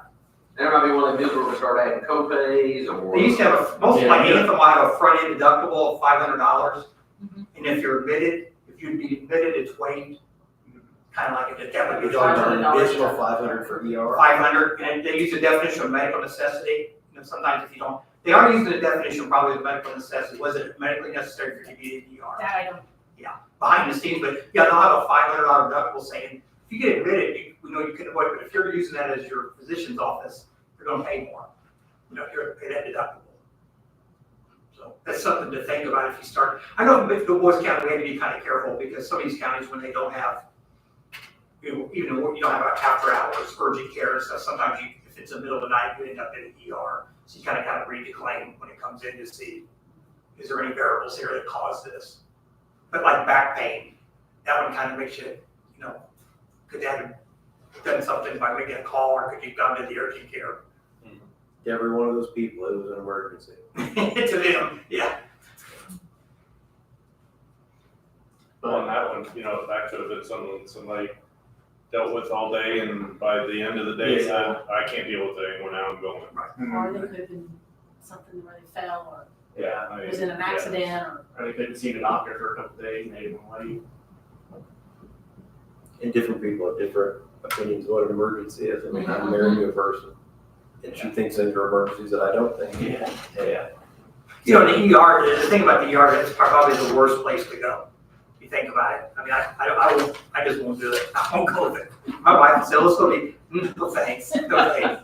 If you've ever been there and sat a while and just watched for a while, no thank you. You know. Now that in Evansville, we used to have 3 hospitals. We have 2. The downtown hospital was like, we call it the crime hospital, Welburn, and now it's all moved to the other, you know, Deaconess Midtown, you gotta go through, kind of worry when you walk in the yard, you gotta go through a metal detector. You know, and every guardian that comes in, there's a policeman behind it, you gotta like, what is going on? So I mean, it's just, the after hours, you kind of gotta be sensitive to that, and I know that's been in some of the rules, it's always been that up here, to the after hours. So Max, with these clinics, is a clinic gonna be 24 hours, is it gonna be 12 hours, 10 hours, what's that gonna look like? Yeah, I'll share more on that. It would really depend on how many, because like I said, there's other employers that want to do it, so it's going to depend on the hours and depend on how many employers actually, you know, want to go through with it. Because it would be like a shared clinic, and depending on how many employers would want to utilize it, they would look at doing maybe more than one clinic. So more to come on that. A lot of times that would depend on hours. Like when I know, a lot of times you might start out 3 days a week, a window of time. It just depends on utilization. If you start to see, it's a variable that can change depending on how active your employees are getting. So will it be like a standalone ER, basically? Standalone How primary much- care, Yeah. what it is, you have nurse practitioner, is who they pretty much be seeing. They'll have generic drugs available. Well, that's what I'm saying, They can what dispense would medications. be available to them? Yes, we have, urgent cares and things like that, but It's really there to kind of replace the urgent care, Yeah. and a lower cost Yeah. to the It'd plan. be a lot cheaper. possibly be more than what our urgent care does? No, it'd be, the current play per month is the entire family. Okay. So, I'll give you an example, like he said, it's like 60, let's say it's $65, but that's across the board. It's all family members. One time, it's not per family member. But that takes up, you have no overhead costs, no nothing. I mean, Blue Line comes in and manages everything. From the facility to the equipment, everything. So something, I know Jasper Engine's doing it. I mean, it's. They do. Yeah. I actually have Now, is that. that like so many, like Big fan. our business and so many others that are the only ones that can use Cable ones too. Well, what They would they- have to be, yeah, and Yeah. they would contract with them. If different employers, like when they do offsite, they'll offset the times. Like I had one in downtown Evansville where you had the library, you had like 4 employers using an old physician office. It had been remodeled, so, but you had the hours on it for each employer. Now, if it's an emergency situation, they might work around it. Now, sometimes they want you to call ahead, but then during those hours, someone would call, sometimes they try to work them in. If it's something that people didn't count on, but they try to schedule just like you would your physician. It's not just open to the public. No, Only It certain- would be, yeah, you have to be contracted employees. It's strictly it's your clinic is what it ends up being during those times. So Marky's attending, Sandy, did you say you were attending? I haven't RSVP'd. Okay, so at least somebody. It's somebody else. I don't know if you guys are gonna attend. I wasn't planning on it, I was gonna let Marky be the eyes and ears for myself. Might be good, if you can go, it'd be great, just something that's picking up a little more traction now again. Yeah, just last one there, continued RX Protect outreach. Like I said, Marky's been really good, he worked with Heidi and our RX Protect team, on just messaging, going out, mailing out flyers, and in front of the employees, just let them know it's an option, because obviously you can't push them towards it, but that's kind of all I got. Before Alyssa hopped in, do you want any questions, Dan and I?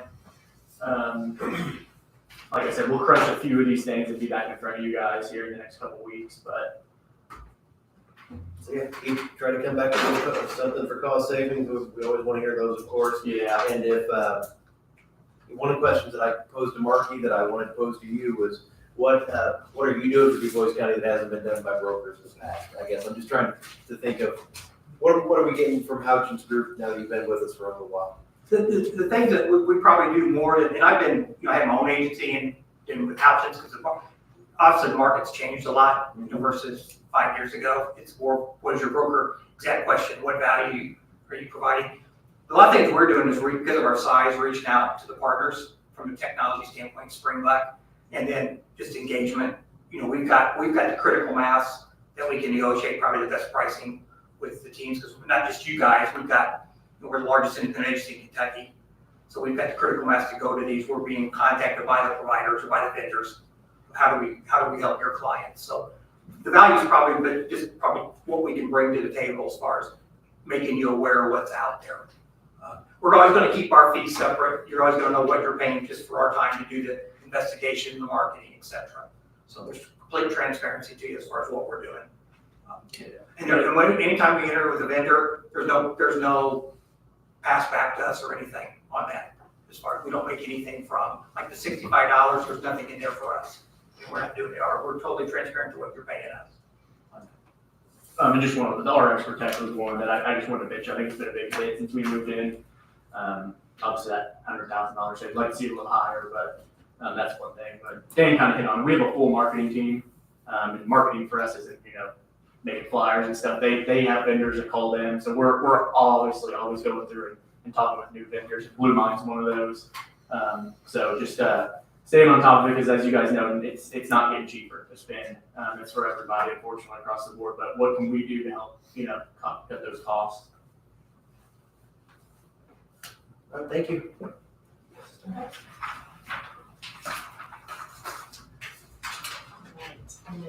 Max had just let me know on Friday that he was coming in to talk to you guys, and I thought I'd just make sure you don't have any questions about Patoka Valley, and kind of, you know, things have changed a little bit with Deaconess now being with Memorial. And just so you guys know, you know, Doug Gobble and Tom Sager are our 2 board members that are very active, and along with me, talking, you know, with the hospitals and things like that. And, you know, originally we wanted Memorial to stay independent, right? But if they had to go to somebody, we at this point feel that it was, you know, it was good that it's Deaconess if it's somebody. We have a really, really good, close relationship with Cheryl Watson, who's their CFO, and then Sean McCoy, the CEO. I would say Doug probably talks to him every week or 2. I'm talking to Cheryl every week or 2. I think that they have a really good buy-in of Patoka Valley. They understand it.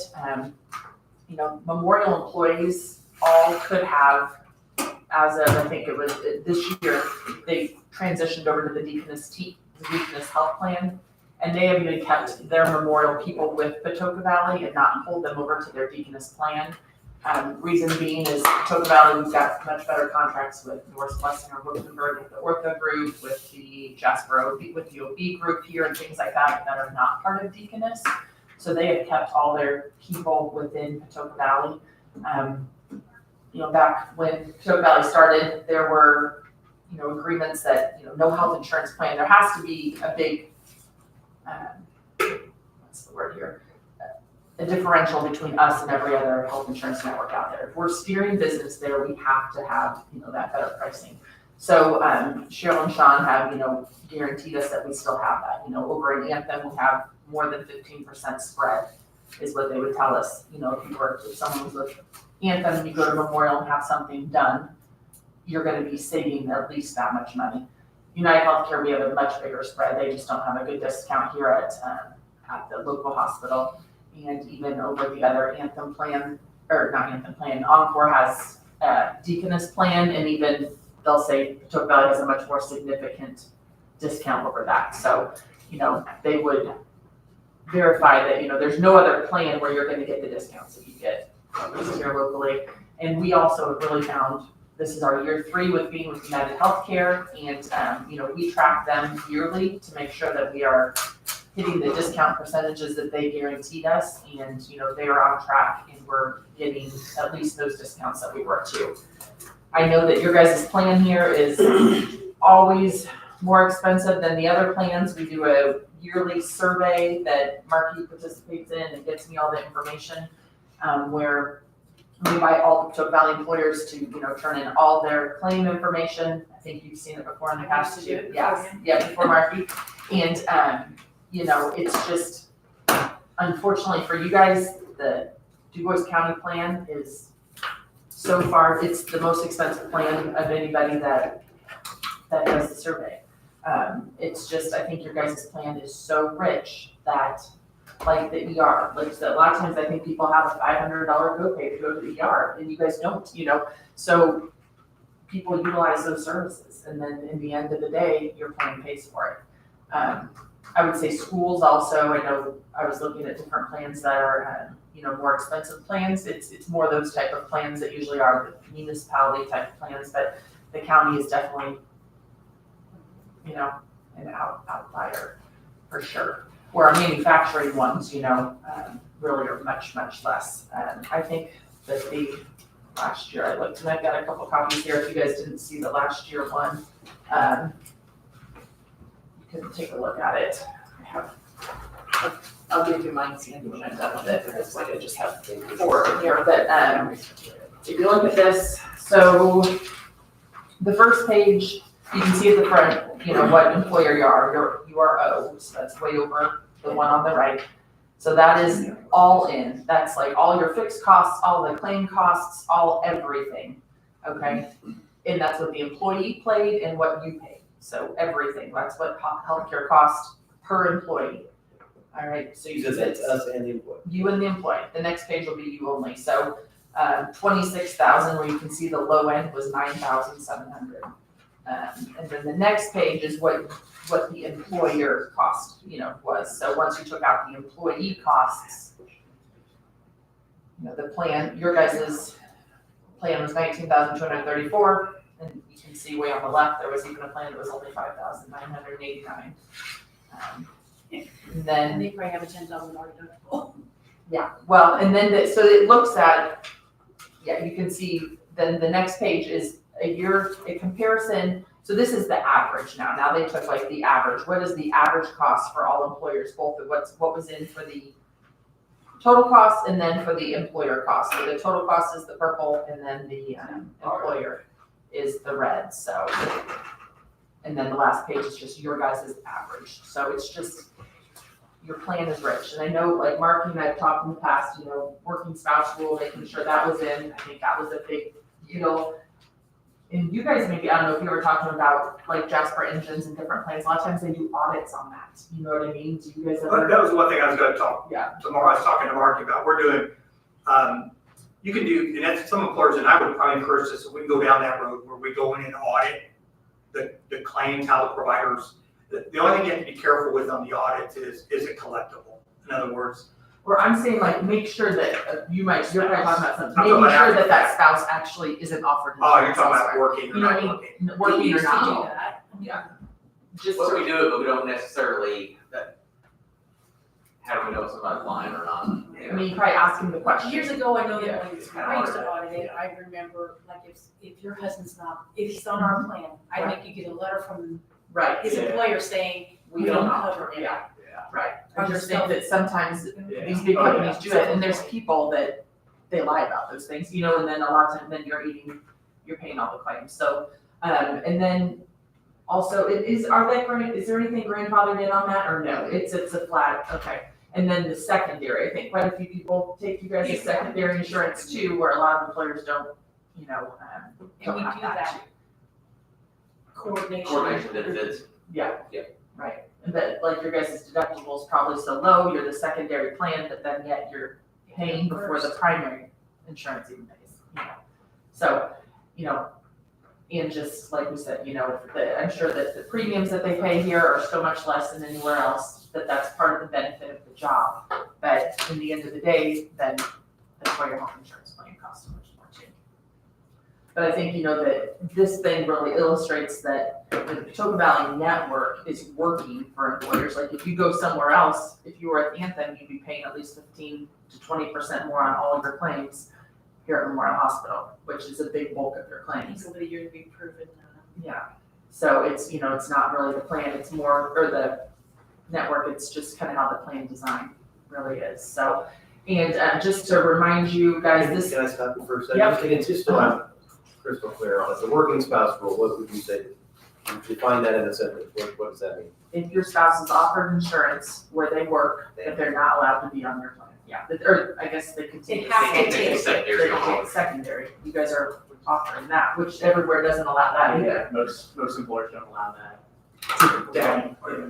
To take.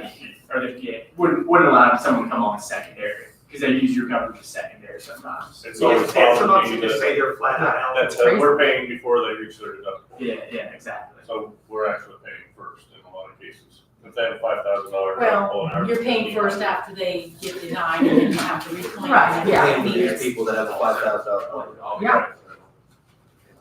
Okay. Now, we did lose some, though, when we went from 3 tiers to 4 tiers, we did lose some. Oh, okay. That might be a consideration where you just say, if they're eligible, they're just not eligible. That's what a lot of plans do. If they're offered, if your spouse is full-time and they're offered insurance, they're just not eligible for this plan. And then you get to stay away from the coordination. A lot of employers do that and don't even coordinate. because like Then you said- just have to coordinate the dependents. And it used to be the birthday rule, whoever. Right.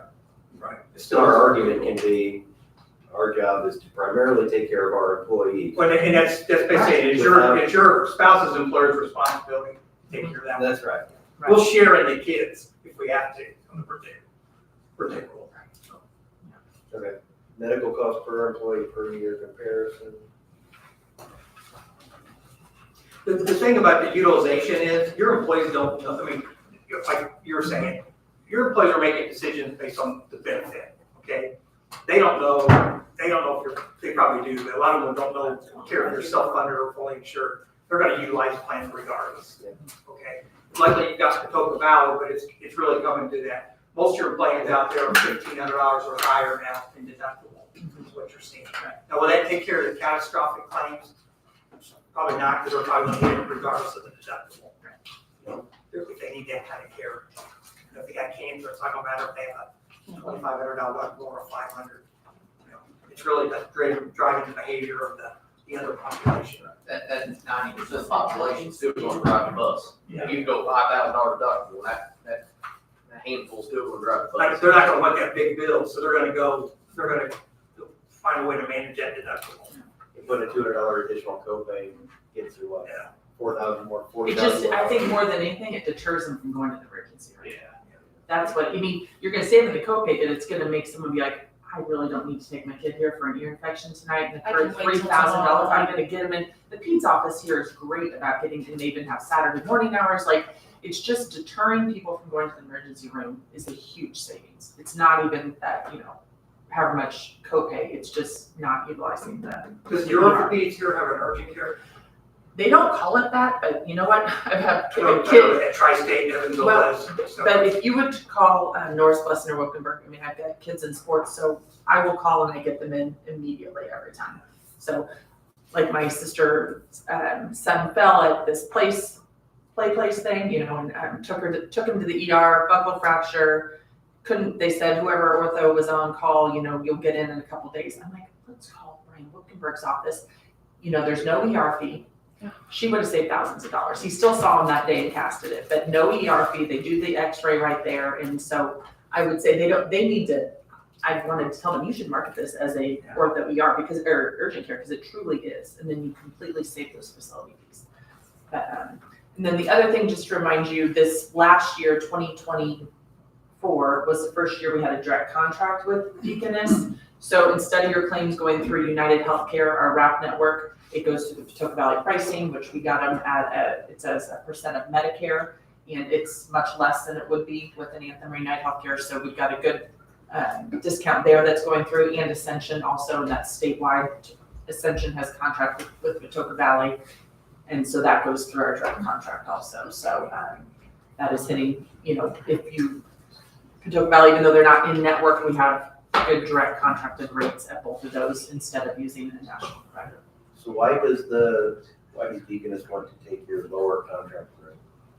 Because you say you're directing people there, but. We're not directing people there. Oh, I thought that's what. Yeah, no, sorry. I mean, because they still have to have a referral to utilize Deaconess, right? Because Patoka Valley, Deaconess Memorial Hospital is our in-network, right? So we are not allowing people just to go to Deaconess without a referral. You can go, but they'll pay your out-of-network rate. But if anyone ends up here, they've given us a good rate. They just want to have a good relationship with us, especially now since they have the So hospital. you're saying you filter people to DuBois or Deaconess Memorial? To Memorial Yes, Hospital, Memorial, yes. So what is their benefit of doing that? Why would they give you a better rate than? Because we're someone else? steering people to them, But okay? could those other ones say the same thing? Anthem's not steering anybody anywhere. They just let them go? Go wherever they want, yes. So we are steering people that direction first, right? Like start here, and then we can go out if we need to. But because we are steering people there, which Patoka Valley's been doing that since 1995, so now it's been 30 years of this steerage. And I think that's a lot of the reason why Memorial Hospital is the regional health center it is. You look at Davies County Hospital in Washington, Perry County, and Tell City, they're just Band-Aid stations, is truly what they are. They're, an ER and then they ship them off. Well, Memorial has grown to be this big, it's a regional hospital. I think it's because our local businesses have come together to be part of this cooperative and we steer business there. So it's made it where people don't just run to Evansville for everything. And our businesses think too, it's a give and take, but all these businesses, Jasper Engines, wherever it may be, Harvest, if we have a good hospital, they can recruit and get better employees here too. So it benefits us to have employers to have a good hospital too, so that, you can continue to recruit and people will move to this area because of that. So it's kind of a big circle thing of why the employers want to work with the hospital. Do you think local hospital here will ever move to % of Medicare like Deaconess is doing? They would do it with us today if we wanted to. We just aren't comfortable with Patoka Valley. We're not as comfortable yet, we'll If that get % of there. Medicare kind of where everybody's trying to drive to, because that way it gets out of this, every facility's got a different bill. The charge master is different. Yeah, my discount this, yeah, but where are we starting from? Right. I'd like to get everybody at percent of Medicare, then you know, hey, it's this much, so how much above Medicare are you? Because hospitals can charge what they want essentially, right? So that takes that out of it. So I think we probably will do that at some point. We really weren't ready to do it this year after only doing it 1 year with Deaconess. Just want to really be sure and understand. Something like if you had an outpatient visit, or you had a surgery, sometimes I wonder what it would be here versus saying that they just have percent of Medicare. Right. How they would stack up. Right. Well, and when we did that percent of Medicare with them, we kind of equated it to What percent what you're getting discounts here. and what it would be here and all that was looked at, yeah, for sure. So, at some point, I think it probably will go to percent of Medicare, but right now, if you look at these RAND reports and different studies that are out there that show the prices of hospitals and the quality of hospitals in Indiana, you can kind of go out there and look at these things. Memorial Hospitals really, their charges are not out of line, they're on the lower end, and their quality is high. But then Patoka Valley also, we have a 60% discount there, it's 59.84. So their prices aren't out of line and we have a good discount. So, that we have a good deal right now. Yeah, it's come a long way, because I remember back in the days, it was 15%. Yeah. I go way back, when your discount was, Yeah. you were getting a discount, but it wasn't, here in Owensboro, it wasn't anything compared to the bigger hospitals. Yeah. But it's caught up a lot. Mhm. In fact, it's even better, because one time Deaconess, before they did that, I think a lot of them were actually like 38%. It wouldn't, it hadn't been there for a while, so. Yeah. Is there legislation currently pending for some transparency issues and those kind of things? Is there any of that going on right now? Yeah, I mean, and everything's supposed to be transparent, right? And it's even kind of what I do for work, and I go out and look, and it's just hard to even, it's transparent and it's out there, but it's so hard to decipher, and I don't know. Sometimes it's easier, what'd you say? It needs work. It needs work, for sure. They, I think, check the boxes and post stuff they're supposed to, and some hospitals is much more readable than other hospitals, Some make it easy and some don't. They don't So, say they have to make it easy to follow. Right, easy to follow, exactly. It just has to be there. Has to be there. Well, yeah, but like the MRIs is where they make their money, so they're making it a little difficult to understand what the MRI is really gonna cost. Yeah. But, or the blue book, you guys use the blue book, I'm not so sure the wrinkles aren't out of that yet either. But it's still out there, and it keeps, I think, getting a little better and better. I'm trying to think what that one website is that Patoka Valley is a member of the Employers Forum, and I know Marky attends a lot of the meetings, so we pay like the a yearly fee as an employer, but then we allow all of our employers to join. So Sage. yeah, Sage Transparency, and it's a website you can go to, and it's pretty user friendly. So it's something that's kind of taking all this hospital data, and they developed this through the Employers Forum, and you can kind of Someone's taking on the job of kind of digging. taking on the job of making it more readable. So anyway, Anybody have anything else for Ms. Brosper? all right. Thank you. Appreciate you being Thank here. you. Anybody have anything else for, Nope. Interesting read. Yeah, thank you. Thank you guys for coming in and Very giving us interesting. an update. So let's continue on with our agenda here. The National Child Abuse Prevention Month is coming up. The Department of Child Services has reached out to, I believe, the judge, and they would like to bring awareness to childhood abuse and observation of this month. They would like to place pinwheels on the courthouse property on or about April 1st and remove them at the end of the month. I don't know the details of what those pinwheels stand for, other than I guess they want to. They'll be up there, they'll be spinning. People say, "What are those here for?" And it'll be Done them in the past. it'll say Years ago. that that's Yeah, I for remember that. child abuse prevention awareness. So it's gonna be all over the lawn? all the- No, they usually do them on the one side go and they over just by do the them in a top. section, Okay. and then they just have them Probably around the fountain. somewhere. There's gonna be something there to advertise as to what it I think they have, is. I know in the Somebody past will they've had find- signage that said, child abuse prevention. Okay. Because people are gonna see it and they're not gonna know what it is.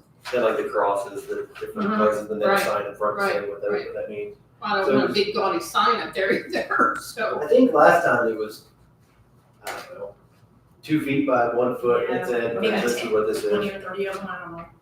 So I'm in favor of going with I'm anybody okay with with it. concerns. Okay, I'll move that we approve the request from the Department of Child Services to place the pinwheels from about April 1st to the end of April. I'll second. All in favor, say aye. Aye. Motion carries. Health board appointment. So at our last meeting, we made an appointment. That person didn't meet the political requirement of the position. You have to have close to equal representation. We were getting too far away from that, so there's been another person suggested. This person, I believe, is a social worker at one of the local schools as well. It's Heather Goodhue. That's who I would, I'll make a motion that we approve Heather Goodhue to be the health board appointment. And this is filling Dr. Tracy Lawrence vacancy. Yes. So Flaming last time didn't qualify because of a vote impact. Okay. See if you have so many Democrats, so many Republicans, you could have them, what? You could have them 5-4, but you can't have it 6-3. Correct. So this will keep it. So we had 2 other Is people this one last time. on Is that? that one of those 2 people? Is it one of those? No, this is, so they've checked the The voting others record. weren't available or didn't qualify either? That's what that's my understanding, that this person qualifies. The other two This did? person does qualify, I know that. They checked on that.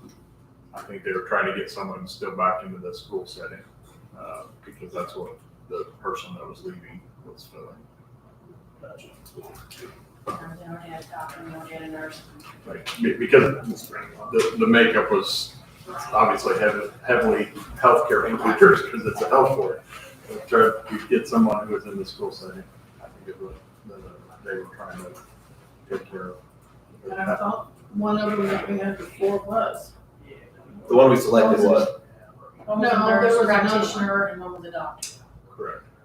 You guys chose the school, but that was the wrong affiliation. We had a nurse, a doctor, and a social worker. Social worker Correct, is the yeah. one that I was thinking about. And that's the one you appointed. So the but social she was the worker- wrong affiliation.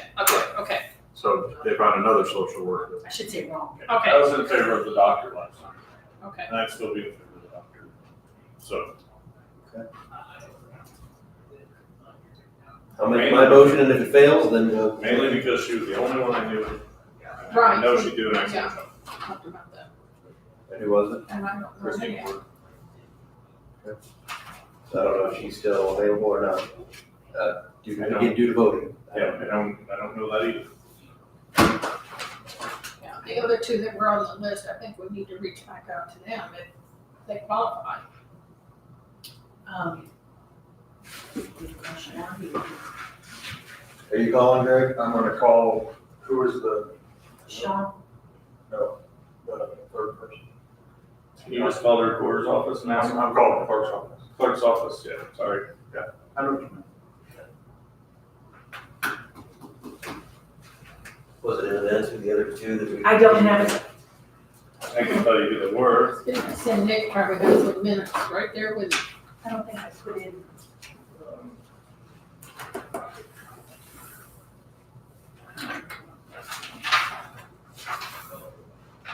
So, sorry. Wrong one. Pulling the wrong name. Smart. Christy Nord, Emily Klein, and Lisa Flaming. Yeah. And Lisa Flaming is the one that we went with. Do you have paperwork in the back of that? No, there wasn't anything else Okay. on that. If there was, I'd have it. Right. I'll print off some additional stuff, was the reason I asked, that was attached to mine, I thought maybe you had it too. Yeah. All right, we'll move on to the next one, maybe Greg will come back with some information Okay. for us. So, I spoke with Community Corrections Director Wyatt Madden this week, or last week, and he shared the financial register for the opioid funds that they had budgeted to use for drug screens. Some of that money, a large portion of that money was used to pay for those new community corrections employees. Remember, we voted like 23,000, 25,000, something was supposed to go to that. So that money came out of those opioid funds. He had originally planned for that money to go for drug screens. and he did mention this ahead of time, but, so what we did was, I'll just read what he said instead of me trying to paraphrase it. He did not budget for drug screens out of the grant. Is it possible for the commissioners to approve additional funding for drug screening out of the opioid funds? He has about $6,000 in the fund now. It will mostly last about another 2 months. Okay, so what he's asking for, in short, is I talked to him, how much will it cost to get you through the rest of the year plus that $6,000 that you already have? And we think $17,000 will do it, and I'm suggesting that we take it out of, that we put that forward to the county council to approve if they would, to take that out of our restricted opioid funds from, that we have. So we had money budgeted, we used it, and now he needs it. We had the money budgeted, we used it for a different purpose than what he was assuming. And what I made sure with him, I said, I will bring it to the board, and I will support doing this, but next year you'll have to put it back in your budget to pay for your own drug screens. So, and I will, just as an update, I did look this up in December, we were given notice of a distribution of about $9,787.06 of restricted abatement funds from a bankruptcy proceeding related to Endo International, that's ENDO. They were an opioid manufacturer, so they went bankrupt. Part of that bankruptcy procedure, or proceedings, counties and units get a piece of that to pay for the effects of what they did. So we've got $10,000 that came in for that, and we have a significant amount of a budget for this money that has been coming in over the years. I did verify too, I went and looked on the website to make sure that this is an allowable expense, and it is because it's part of recovery support, harm reduction, or other appropriate services to individuals with OUD, opioid use disorder, and any co-occurring disorders who are under community correction supervisions or reentry programs. So I wanted to make sure that we were approving it to be used for something that wasn't allowed in it. This is an allowable thing. So I would want us to give him $17,000 to get him through the rest of the year. Anybody have any problem with that? Nope. And then next year, we can try to think about it. So I'll make a motion that we push this forward to the county council with our support of $17,000 from restricted opioid funds to go to DuBois County Community Corrections drug screen. I'll second. All in favor, say aye. Aye. Anyone opposed? Motion carries. 17,000, Yes. I talked about the coal that'll mine. be done that'll be advertised in April. That's fine. Like I said, that $6,000 should get in the next 2 months. We talked about the police position. Mr. Schneider, do you have an update on the health board appointment? I do not believe that I know the other candidate would not be eligible. The doctor? Dr. Norton. You're not eligible. Correct. Okay, so I'll second your original motion. Okay, so I'll move that we approve Let's get the first matter on Heather again. as the health board appointment. That was easy. I'll second. All in favor of the motion, say aye. Aye. Aye. Motion carries. Okay. Yeah, I was pretty sure that you would have checked on this, but I'm probably good to be double checked. Okay, let me go through this pile of stuff here so that we hit all of it. We did forget one thing on my surplus list. It's an EMA, has an old laptop, got the door locking system and the badging system was on. That I already, It's been replaced already? yes, we had to replace the machine. What? But I had to declare. EMA, computer, I'll move that, it's one that doesn't function anymore, I'll move that we approve that to be disposed of as surplus. Second. All in favor? Aye. Aye, motion carries. All right, let's go through this pile, hopefully it won't be too long. So I'll give you guys an update on what I've done with the regional sewer district, or what, some things that have been done there. We are going to try to continue to tweak those numbers to find out if between what we would owe for the city of Jasper, what it would cost for the infrastructure, if this thing is going to be feasible. If the bill's $180 a month for people, I don't think any of us are going to support doing it. It's just not going to happen. We won't get people to sign They're not on. gonna be happy with it anyways. Won't be happy with it at any amount more than what we've been trying to say over the years. So right now, City of Jasper has given us an amount to help pay for the facility, the wastewater treatment plant. And we have had conversations with them since, 3 years ago, maybe we mentioned it. It really hasn't been talked about that much since then, but now we're moving this along. We need to get those numbers tightened up and figure out what really are we going, what's our relationship with Jasper going to be?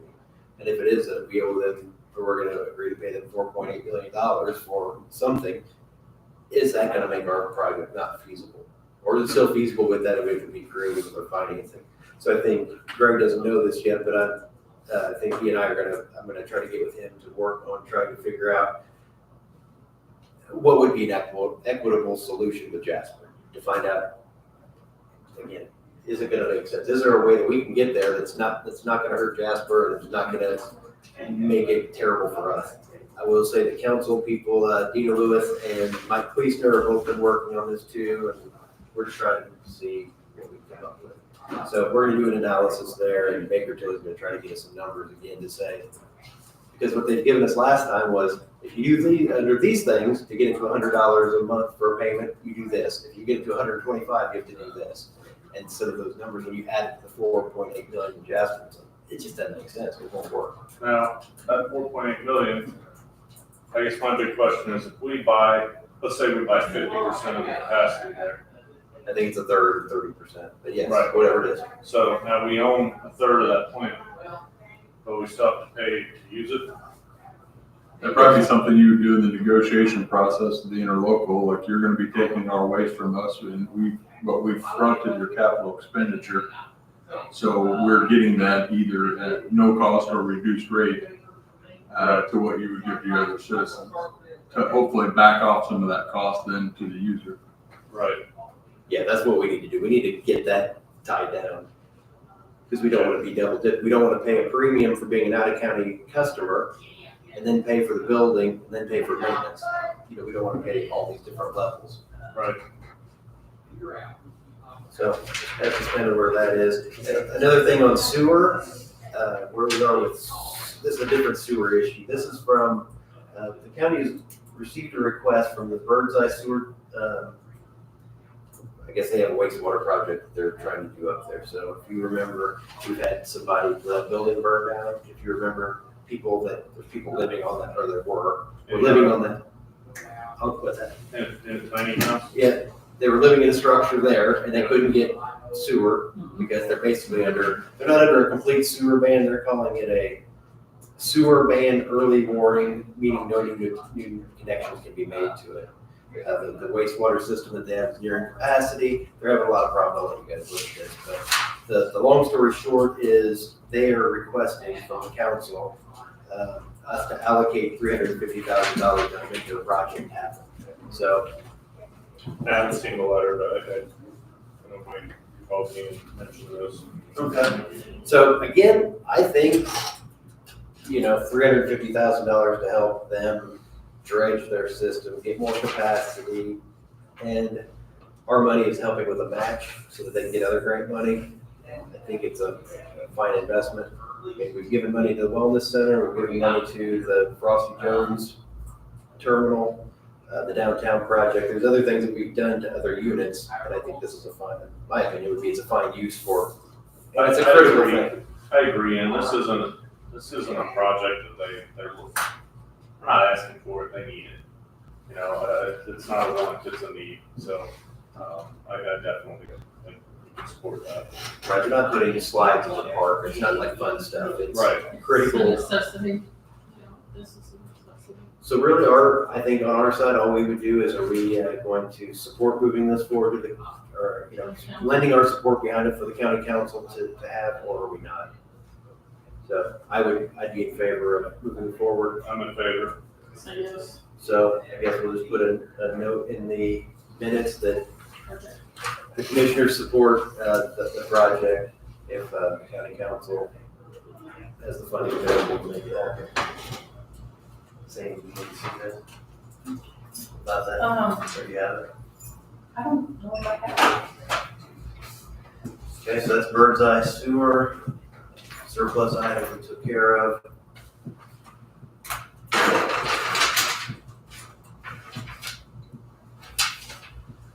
So something else I noticed about the sewer or not that I noticed, but I think Mr. Young with the city told me about this, that we talk about where are we ranked as far as getting funding, or where's our project look? How does it look on different, the Indiana Clean Water Revolving Fund? How are we ranking? And they actually do that quarterly. I didn't know that until a couple of weeks ago. Did you know that? I did not. I thought it was I thought it was annual. You get one ranking.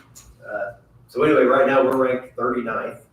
So we moved up a little. We moved up a few spots, but what I just don't get about this is that, so our purpose is septic elimination, new collection system and treatment. And they have a list, a line here that says, what's the estimated rate? And they've got our estimated rate of $350. I mean, that's, I know, right? And they have a price of 17.9 million. Where did they get the estimated rate? I don't know. I've only had this for about, not for very long. There are some other ones that are high, but most of them aren't that high. And part of the reason, you tell me if I'm wrong, I think the purpose of these funds is to buy that rate down, to make it affordable for people. And $350 isn't affordable. No. That's more than people pay for gas, water, electric, and. So they score these every quarter? So I think the reason for that is because sometimes the project will get done and it'll fall off. Some projects will be withdrawn.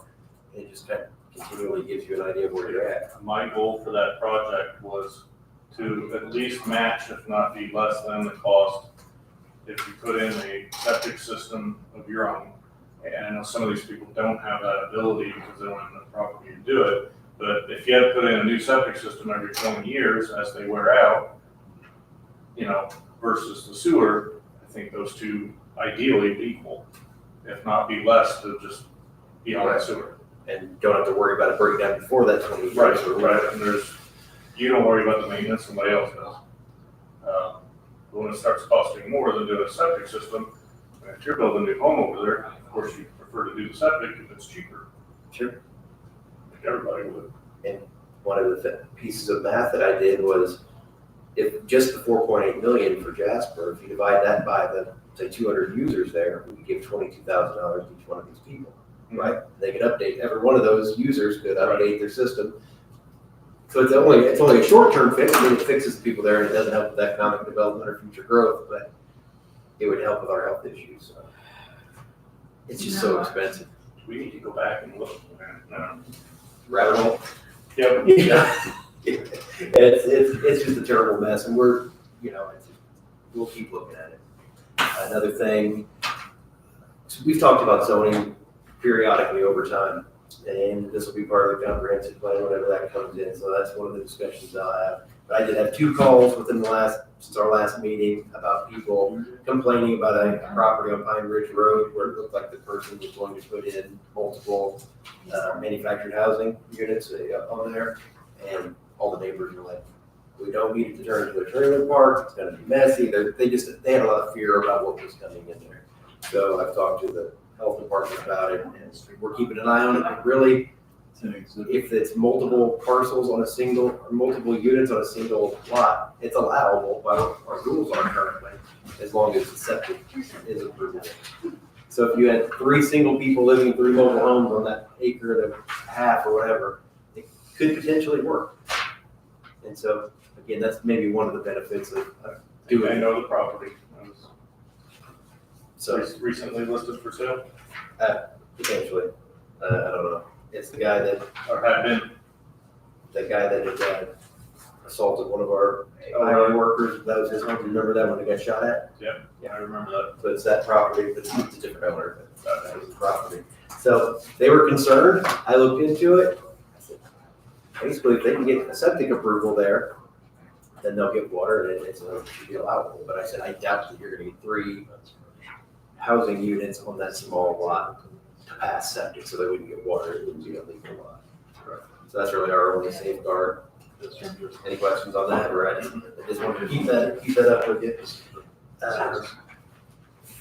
Okay, Astro Security, this is something that has been on the part of our security system and an upgrade that has been, my understanding is we're gonna have to do it by the end of this year because of technology changes and I'm not exactly sure why, but I think. 11 is coming in October.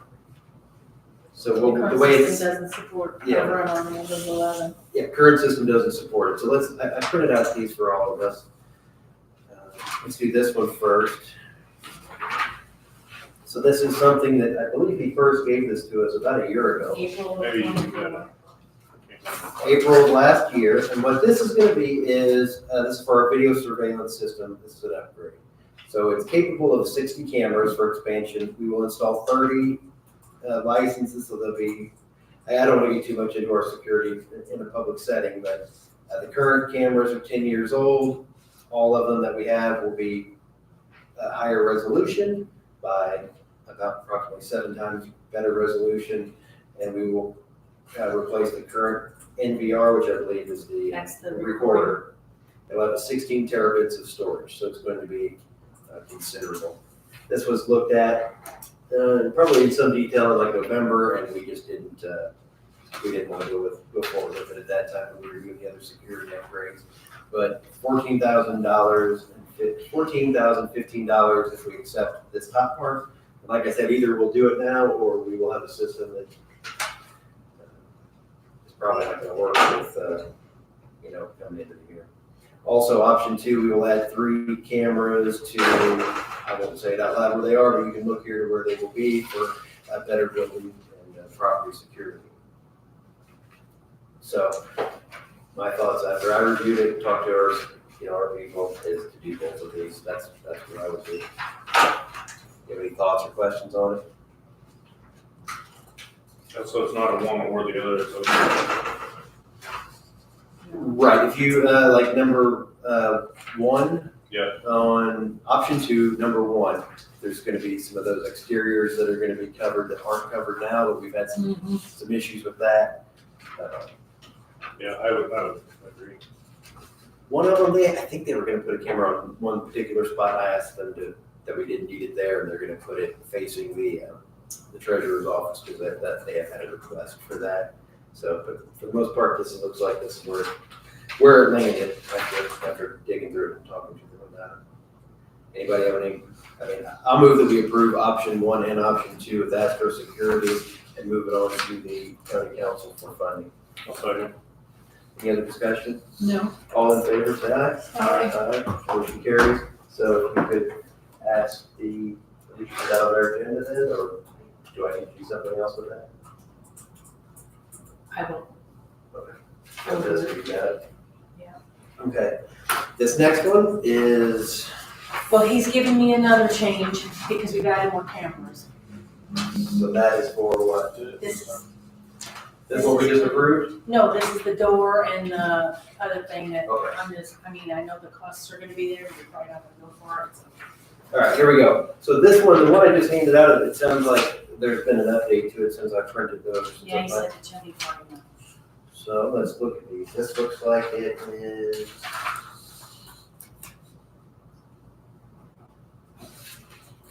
Okay, so the one I sent you, proposal number 2, item number 2, it says, we will provide door access to the 18 requested doors.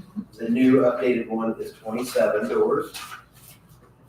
It says 5 are currently located in the annex and 22, where it says 13 has 22 in the courthouse. All the existing access cards work, we'll need additional network connections. So when we met on, Sandy and I met with Mr. Fleesner last week, and this is one that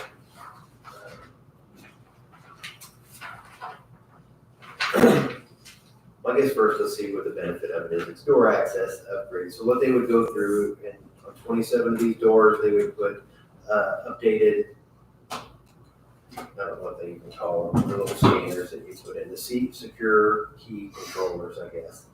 And the other thing that, so it updates those, it adds some doors, a couple doors, right, that have this now, but don't have it. It's the software that runs the doors behind it too. Okay, so it updates that, and then what, I think the benefit that some people see. Instead of being on a laptop here, it'd be cloud, so you could give multiple users access. So in other words, to- you could have it on your phone, you or me or whoever, and we could, from home, say, door open from 8 to 9 p.m. tonight. So I think that's the biggest benefit of it. Or if we have a lockdown, security could also go in there right away and lock all the doors. So currently, if, the way this works now is if we want the doors to be locked, EMA has access to it. They would say, Sunday, we're having an event, basement door, is that what I mean? We're talking like the basement doors open for Any me? doors. So, what this would She's mean at is, home, she's gotta go into the office and Well, right now, and I did it during the snow event, I drove in there to our office. It took me a little bit to log in. It took about 30 minutes for it to go through the whole thing to lock all the doors. Because it's an older technology. so just in full transparency, I think Sandy was in favor of it, I was opposed to it, and Michael thought we should bring it here and talk about it. So, what was the total cost? I don't think I wrote that down. I gave you the new one. At the end, on the end of the tag. Oh, 55.45. well, it's $9,645 for the system, and then you have to do an annual maintenance. And how much did that go up? 2,106. So I was opposed to it before, and I'm really opposed to it, because I don't like having to pay yearly fees on. Because on that. every time we add more doors, your cost goes up. And we've added doors since these. And then he had the wrong account, and so we gave you Scott got the right number of doors. So the argument in favor would probably say, well, we can have multiple people in charge, or not in charge, that would have access to this, and they could do it conveniently, right? You can do it at any time from any location. That would probably be the main benefit, so Sandy could have access, or the same people. My argument against it is, rarely is it ever, we need the doors closed immediately, and it's on a weekend. Usually it'll be, we're approving an event, that event is in a month. They can go into their computer and do it. And if one of them is out of town, then the other one has access to do it. So my argument is that they're gonna be in the office, the request will come in and they'll schedule it. And there's no $2,000 fee every year. The offsite. So, Well, there's firmware security updates that would happen if it's on the cloud. It doesn't have to manually be done, it will be handled by them. If there's ever any work that Astro needs to do, they can access it. They would have to come in to. so if you want more time to learn about this, it's kind of hard for me to bring it to you as something to consider when I'm opposed to it. But maybe it's a great idea and you'll both think it's a great idea. I'm not there. So if you want to look at it, we can vote on it next time or we can vote on it now. I swear, I remember this coming up before. It did. Okay. So at that time, we approved certain things, and these are the things that were left out. We can wait. Are you a pro, When you, Sandy? Are you pro to do this? I would think we should do. Okay. Because I kind of lean that way. Just on the phone and do it today. Because with the EMA laptop that just went bad, this was on that laptop. Gotcha. And Tammy is backing this up with a little flash drive. Well, I'm always in favor of moving our technology forward. I think if you get too far behind, it makes it even harder, it costs even more money to put. And you can see the cost from last year to this year just by adding doors to it, how much it is going up. Part of the I'm things for it, is the convenience worth $11,000 this year. Well, it's more than convenience, Chad. You're Yeah. looking at it just as one person doing the job. I'm looking at it as backing up our system, having our doors. There's more to it than just. Yeah, it's more than just one person doing the job. It's backing up the system, having access to the system, not losing the system. And if we ever have to catch up, it's gonna cost us right. I'm in favor of it. You want to put it on the menu for next month, and then if you want to look at it, Commissioner Hostetter? Yep. We've got one yes, one no, and you're probably in favor of it at some point. I advertised for this stuff for the council, but I didn't have the new updated numbers, so I wouldn't have enough, so they have, Yeah. they won't be able to act on this part of it All right. this So month, so you have that it, seals it. Let's wait until our next meeting. So there's not enough money to pay for it anyway, now it's finished. not for this part. And what was the new price again? 96.45, And and the back goes to, so every year, annual 2106. because you're paying for that cloud service. And that does have to be anything. Okay. Again, I'm happy to be wrong. If you guys are in favor of it, I'll sleep just fine. I just, that's where I was at. Speaking of those kind of technologies, so we've been talking about the open door law statute. It's 514-1.5 2.9. That was enrolled in 2024. That's enrolled Act 1306. This is, I'm going to copy for you. So, there you go. This again goes back to that rule of starting July 1st of this year, we have to live broadcast our public meetings. We have to keep a copy of the recordings and archive those recordings for not less than 90 days. Our current process is we stream it live on Facebook, hopefully, or on YouTube, I mean. Hopefully that's still going. It is. And we are archiving indefinitely until they go off, I guess. We not only do that, we also do the audio. And we do audio on top of it as a backup in case that fails. I mean, the law does allow for, if you have a technology issue that doesn't record, I mean, they're not gonna shut down the government because of that. We have to give it a good faith effort to, I believe, to do that. So, and I'm gonna ask Mr. Sheriff look this over too, he can have this, but what this law firm said, this is Frost, Brown and Todd, they're the ones that put this publication out, so hopefully it's accurate. They said that this will be for, I highlighted us, County Board of Commissioners, county councils, any governing body that conducts the governing body's regular meetings in the same room. So I don't know if that means this committee. So before, I was always under the understanding that the solid waste meeting, for example, would have to be streamed. The way they're writing it doesn't say that. Correct. I think that the only time that solid waste would be streamed is whenever they're holding early voting in that room. And we're up here? And we're meeting up here. If they are holding that meeting at that time in these chambers where we have the capability to stream it, then we would have to stream that. But they're not gonna make us put systems in multiple places. I thought though that what we were gonna end up having to do was any of these boards that are official governing kind of boards, they'd have to be moved to a place that had this. I don't believe that, no. So again, if the health board is meeting at the health department, then they can do that there and it doesn't need to be streamed. It's still public accessible, it's just not live streamed. And the law does not apply to governing body committees, so if we had the wellness committee, that wouldn't count, multiple things like that. Sandy, as far as for you, this means that on it says that the website address for live transmission and archive copies is supposed to be on the meeting notice. So right now, we just put that it's available on YouTube, we probably have to put the actual address. The address and link.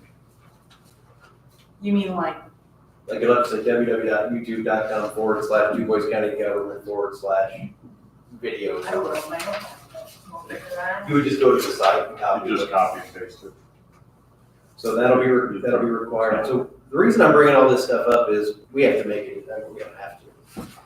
Is it time that we make a decision about upgrading in here or not? This guy Talked from about this, how many times? That guy's never sent anything back. Councilman Craig, I asked again, and that guy just has never gotten us anything formal. Because I asked Craig at last council meeting, he said he just hadn't gotten me anything back. Well, to be fair, I would rather go with the reputable firm as opposed to a local person. If that reputable firm was local, that would be great. But I want somebody that's gonna be there and stand behind that product for the long term. How about this? We all have the opportunity to look at Davies County's Facebook or YouTube channel. This company is doing that. So if you want to see what it looks like, I've looked at it. To me, it was still a little quieter than I'd like it, but it was good quality. It worked well. If it's, because I think I hear what you're saying, I'll reach out to this guy again, because every so many weeks, he's like, hey, how's it going? You know, he's a salesman, he's trying to get. BIS? Yes, BIS. Yeah. He's like, it's BIS Digital Basic Streaming Solution is the last bid that he gave us.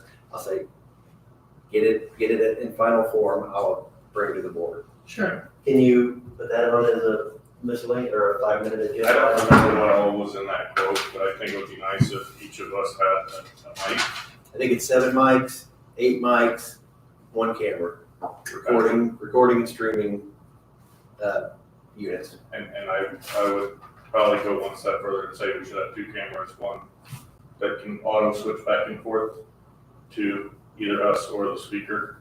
How about having price it both ways?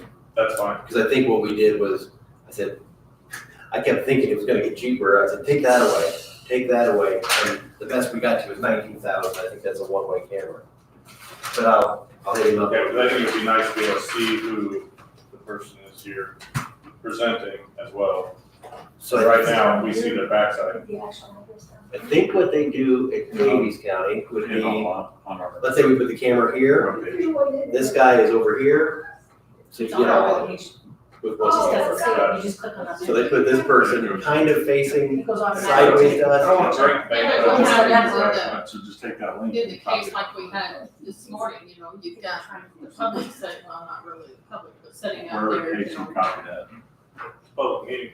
Well, no, but I mean, are we gonna record them or is it just us? You know, including Greg and who's at the podium? How about the people that are out there? Well, I mean, if you sit behind the person at the podium, then you're seen in the background, you'll be seen. Well, this particular person was in the back row this morning and stood up and had a few Well, things to what we would say. have to do is say, would you please address the board Okay. coming up here? Because, you know, we had I get several what you're back saying. I there thought that you were, yeah, we had several back there this Have morning that, privacy concerns about people in the audience. you know what I mean? I mean, what I are we gonna would, do in a case like that? I that'd mean, we just had be my- 3 or 4 of them. I'd have to read it differently. And say, hey, you all need to come forward and. I'll get it You cleaned. have another camera that's going to address that. Or, Okay, I'll get a clean version of his offer with 1 or 2 things. We're getting close, I promise. 7 more items. it's okay. Also, I did want to mention on the sewer thing, some of us met with Mike Myers, he's the field rep for Congressman Messmer. Again, we're trying to shake every bush. And then, yeah, so that's all going fine. Talked about that. Mr. Schneider, Yes, what do you got for us? I have resolution 2025-01. Last meeting, we talked about an interlocal agreement with the city of Jasper. I believe that's in its final form here today. This is a resolution which hasn't changed in substance. Approving the entry into the interlocal agreement, which the agreement itself had not changed. But we did make additions to the street bond agreement that the city was utilizing for development. Nothing's changed since you sent it out earlier? No. Okay. So I would ask for consideration and approval of resolution 2025-01, which will allow you to enter into the interlocal agreement. What about this one? We don't need to sign that because the city is our representative. Okay, that one's going to have to sign. So I'll make a motion that we approve resolution number 2025-01, a resolution of the Board of Commissioners approving an interlocal governmental agreement between Du Bois County and City of Jasper concerning the North Ridge Estates subdivision road bond.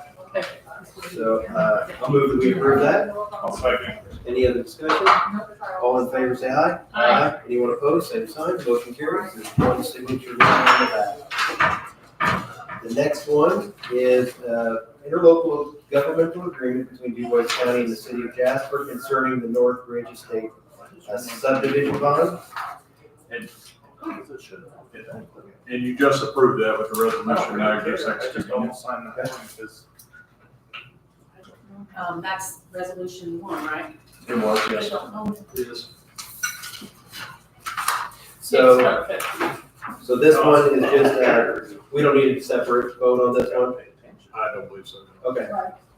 This one is just a furtherance of what we approved earlier. The resolution, you just approved it, so. Dick, I didn't put it together. Cerise, are you a yay? Did we vote? Oh, sorry, did I not put So it? you put a yay, but she didn't put a yay or nay. So we'll just do it again for officialness here. All in favor, say aye. Aye. Motion carries. I put a check mark for you. Thank you. And there's those. Anything else, Mr. Schneider? I can't be on auto mode. Can I just date this Pay today? attention. Yeah, we don't need to take that. Oh, that's you. That's right. That's just the exhibit. You said it. Commissioner Stephenottle, you have anything to add I do today? not, sir. Commissioner Hofstadter? Nope. County auditor. We'll close the meeting. Thank you, everybody, for your He's here time. to terminate that, I think. I was supposed to go to the post office and get a passport noon today. I was like, hour and a half buffer should be fine.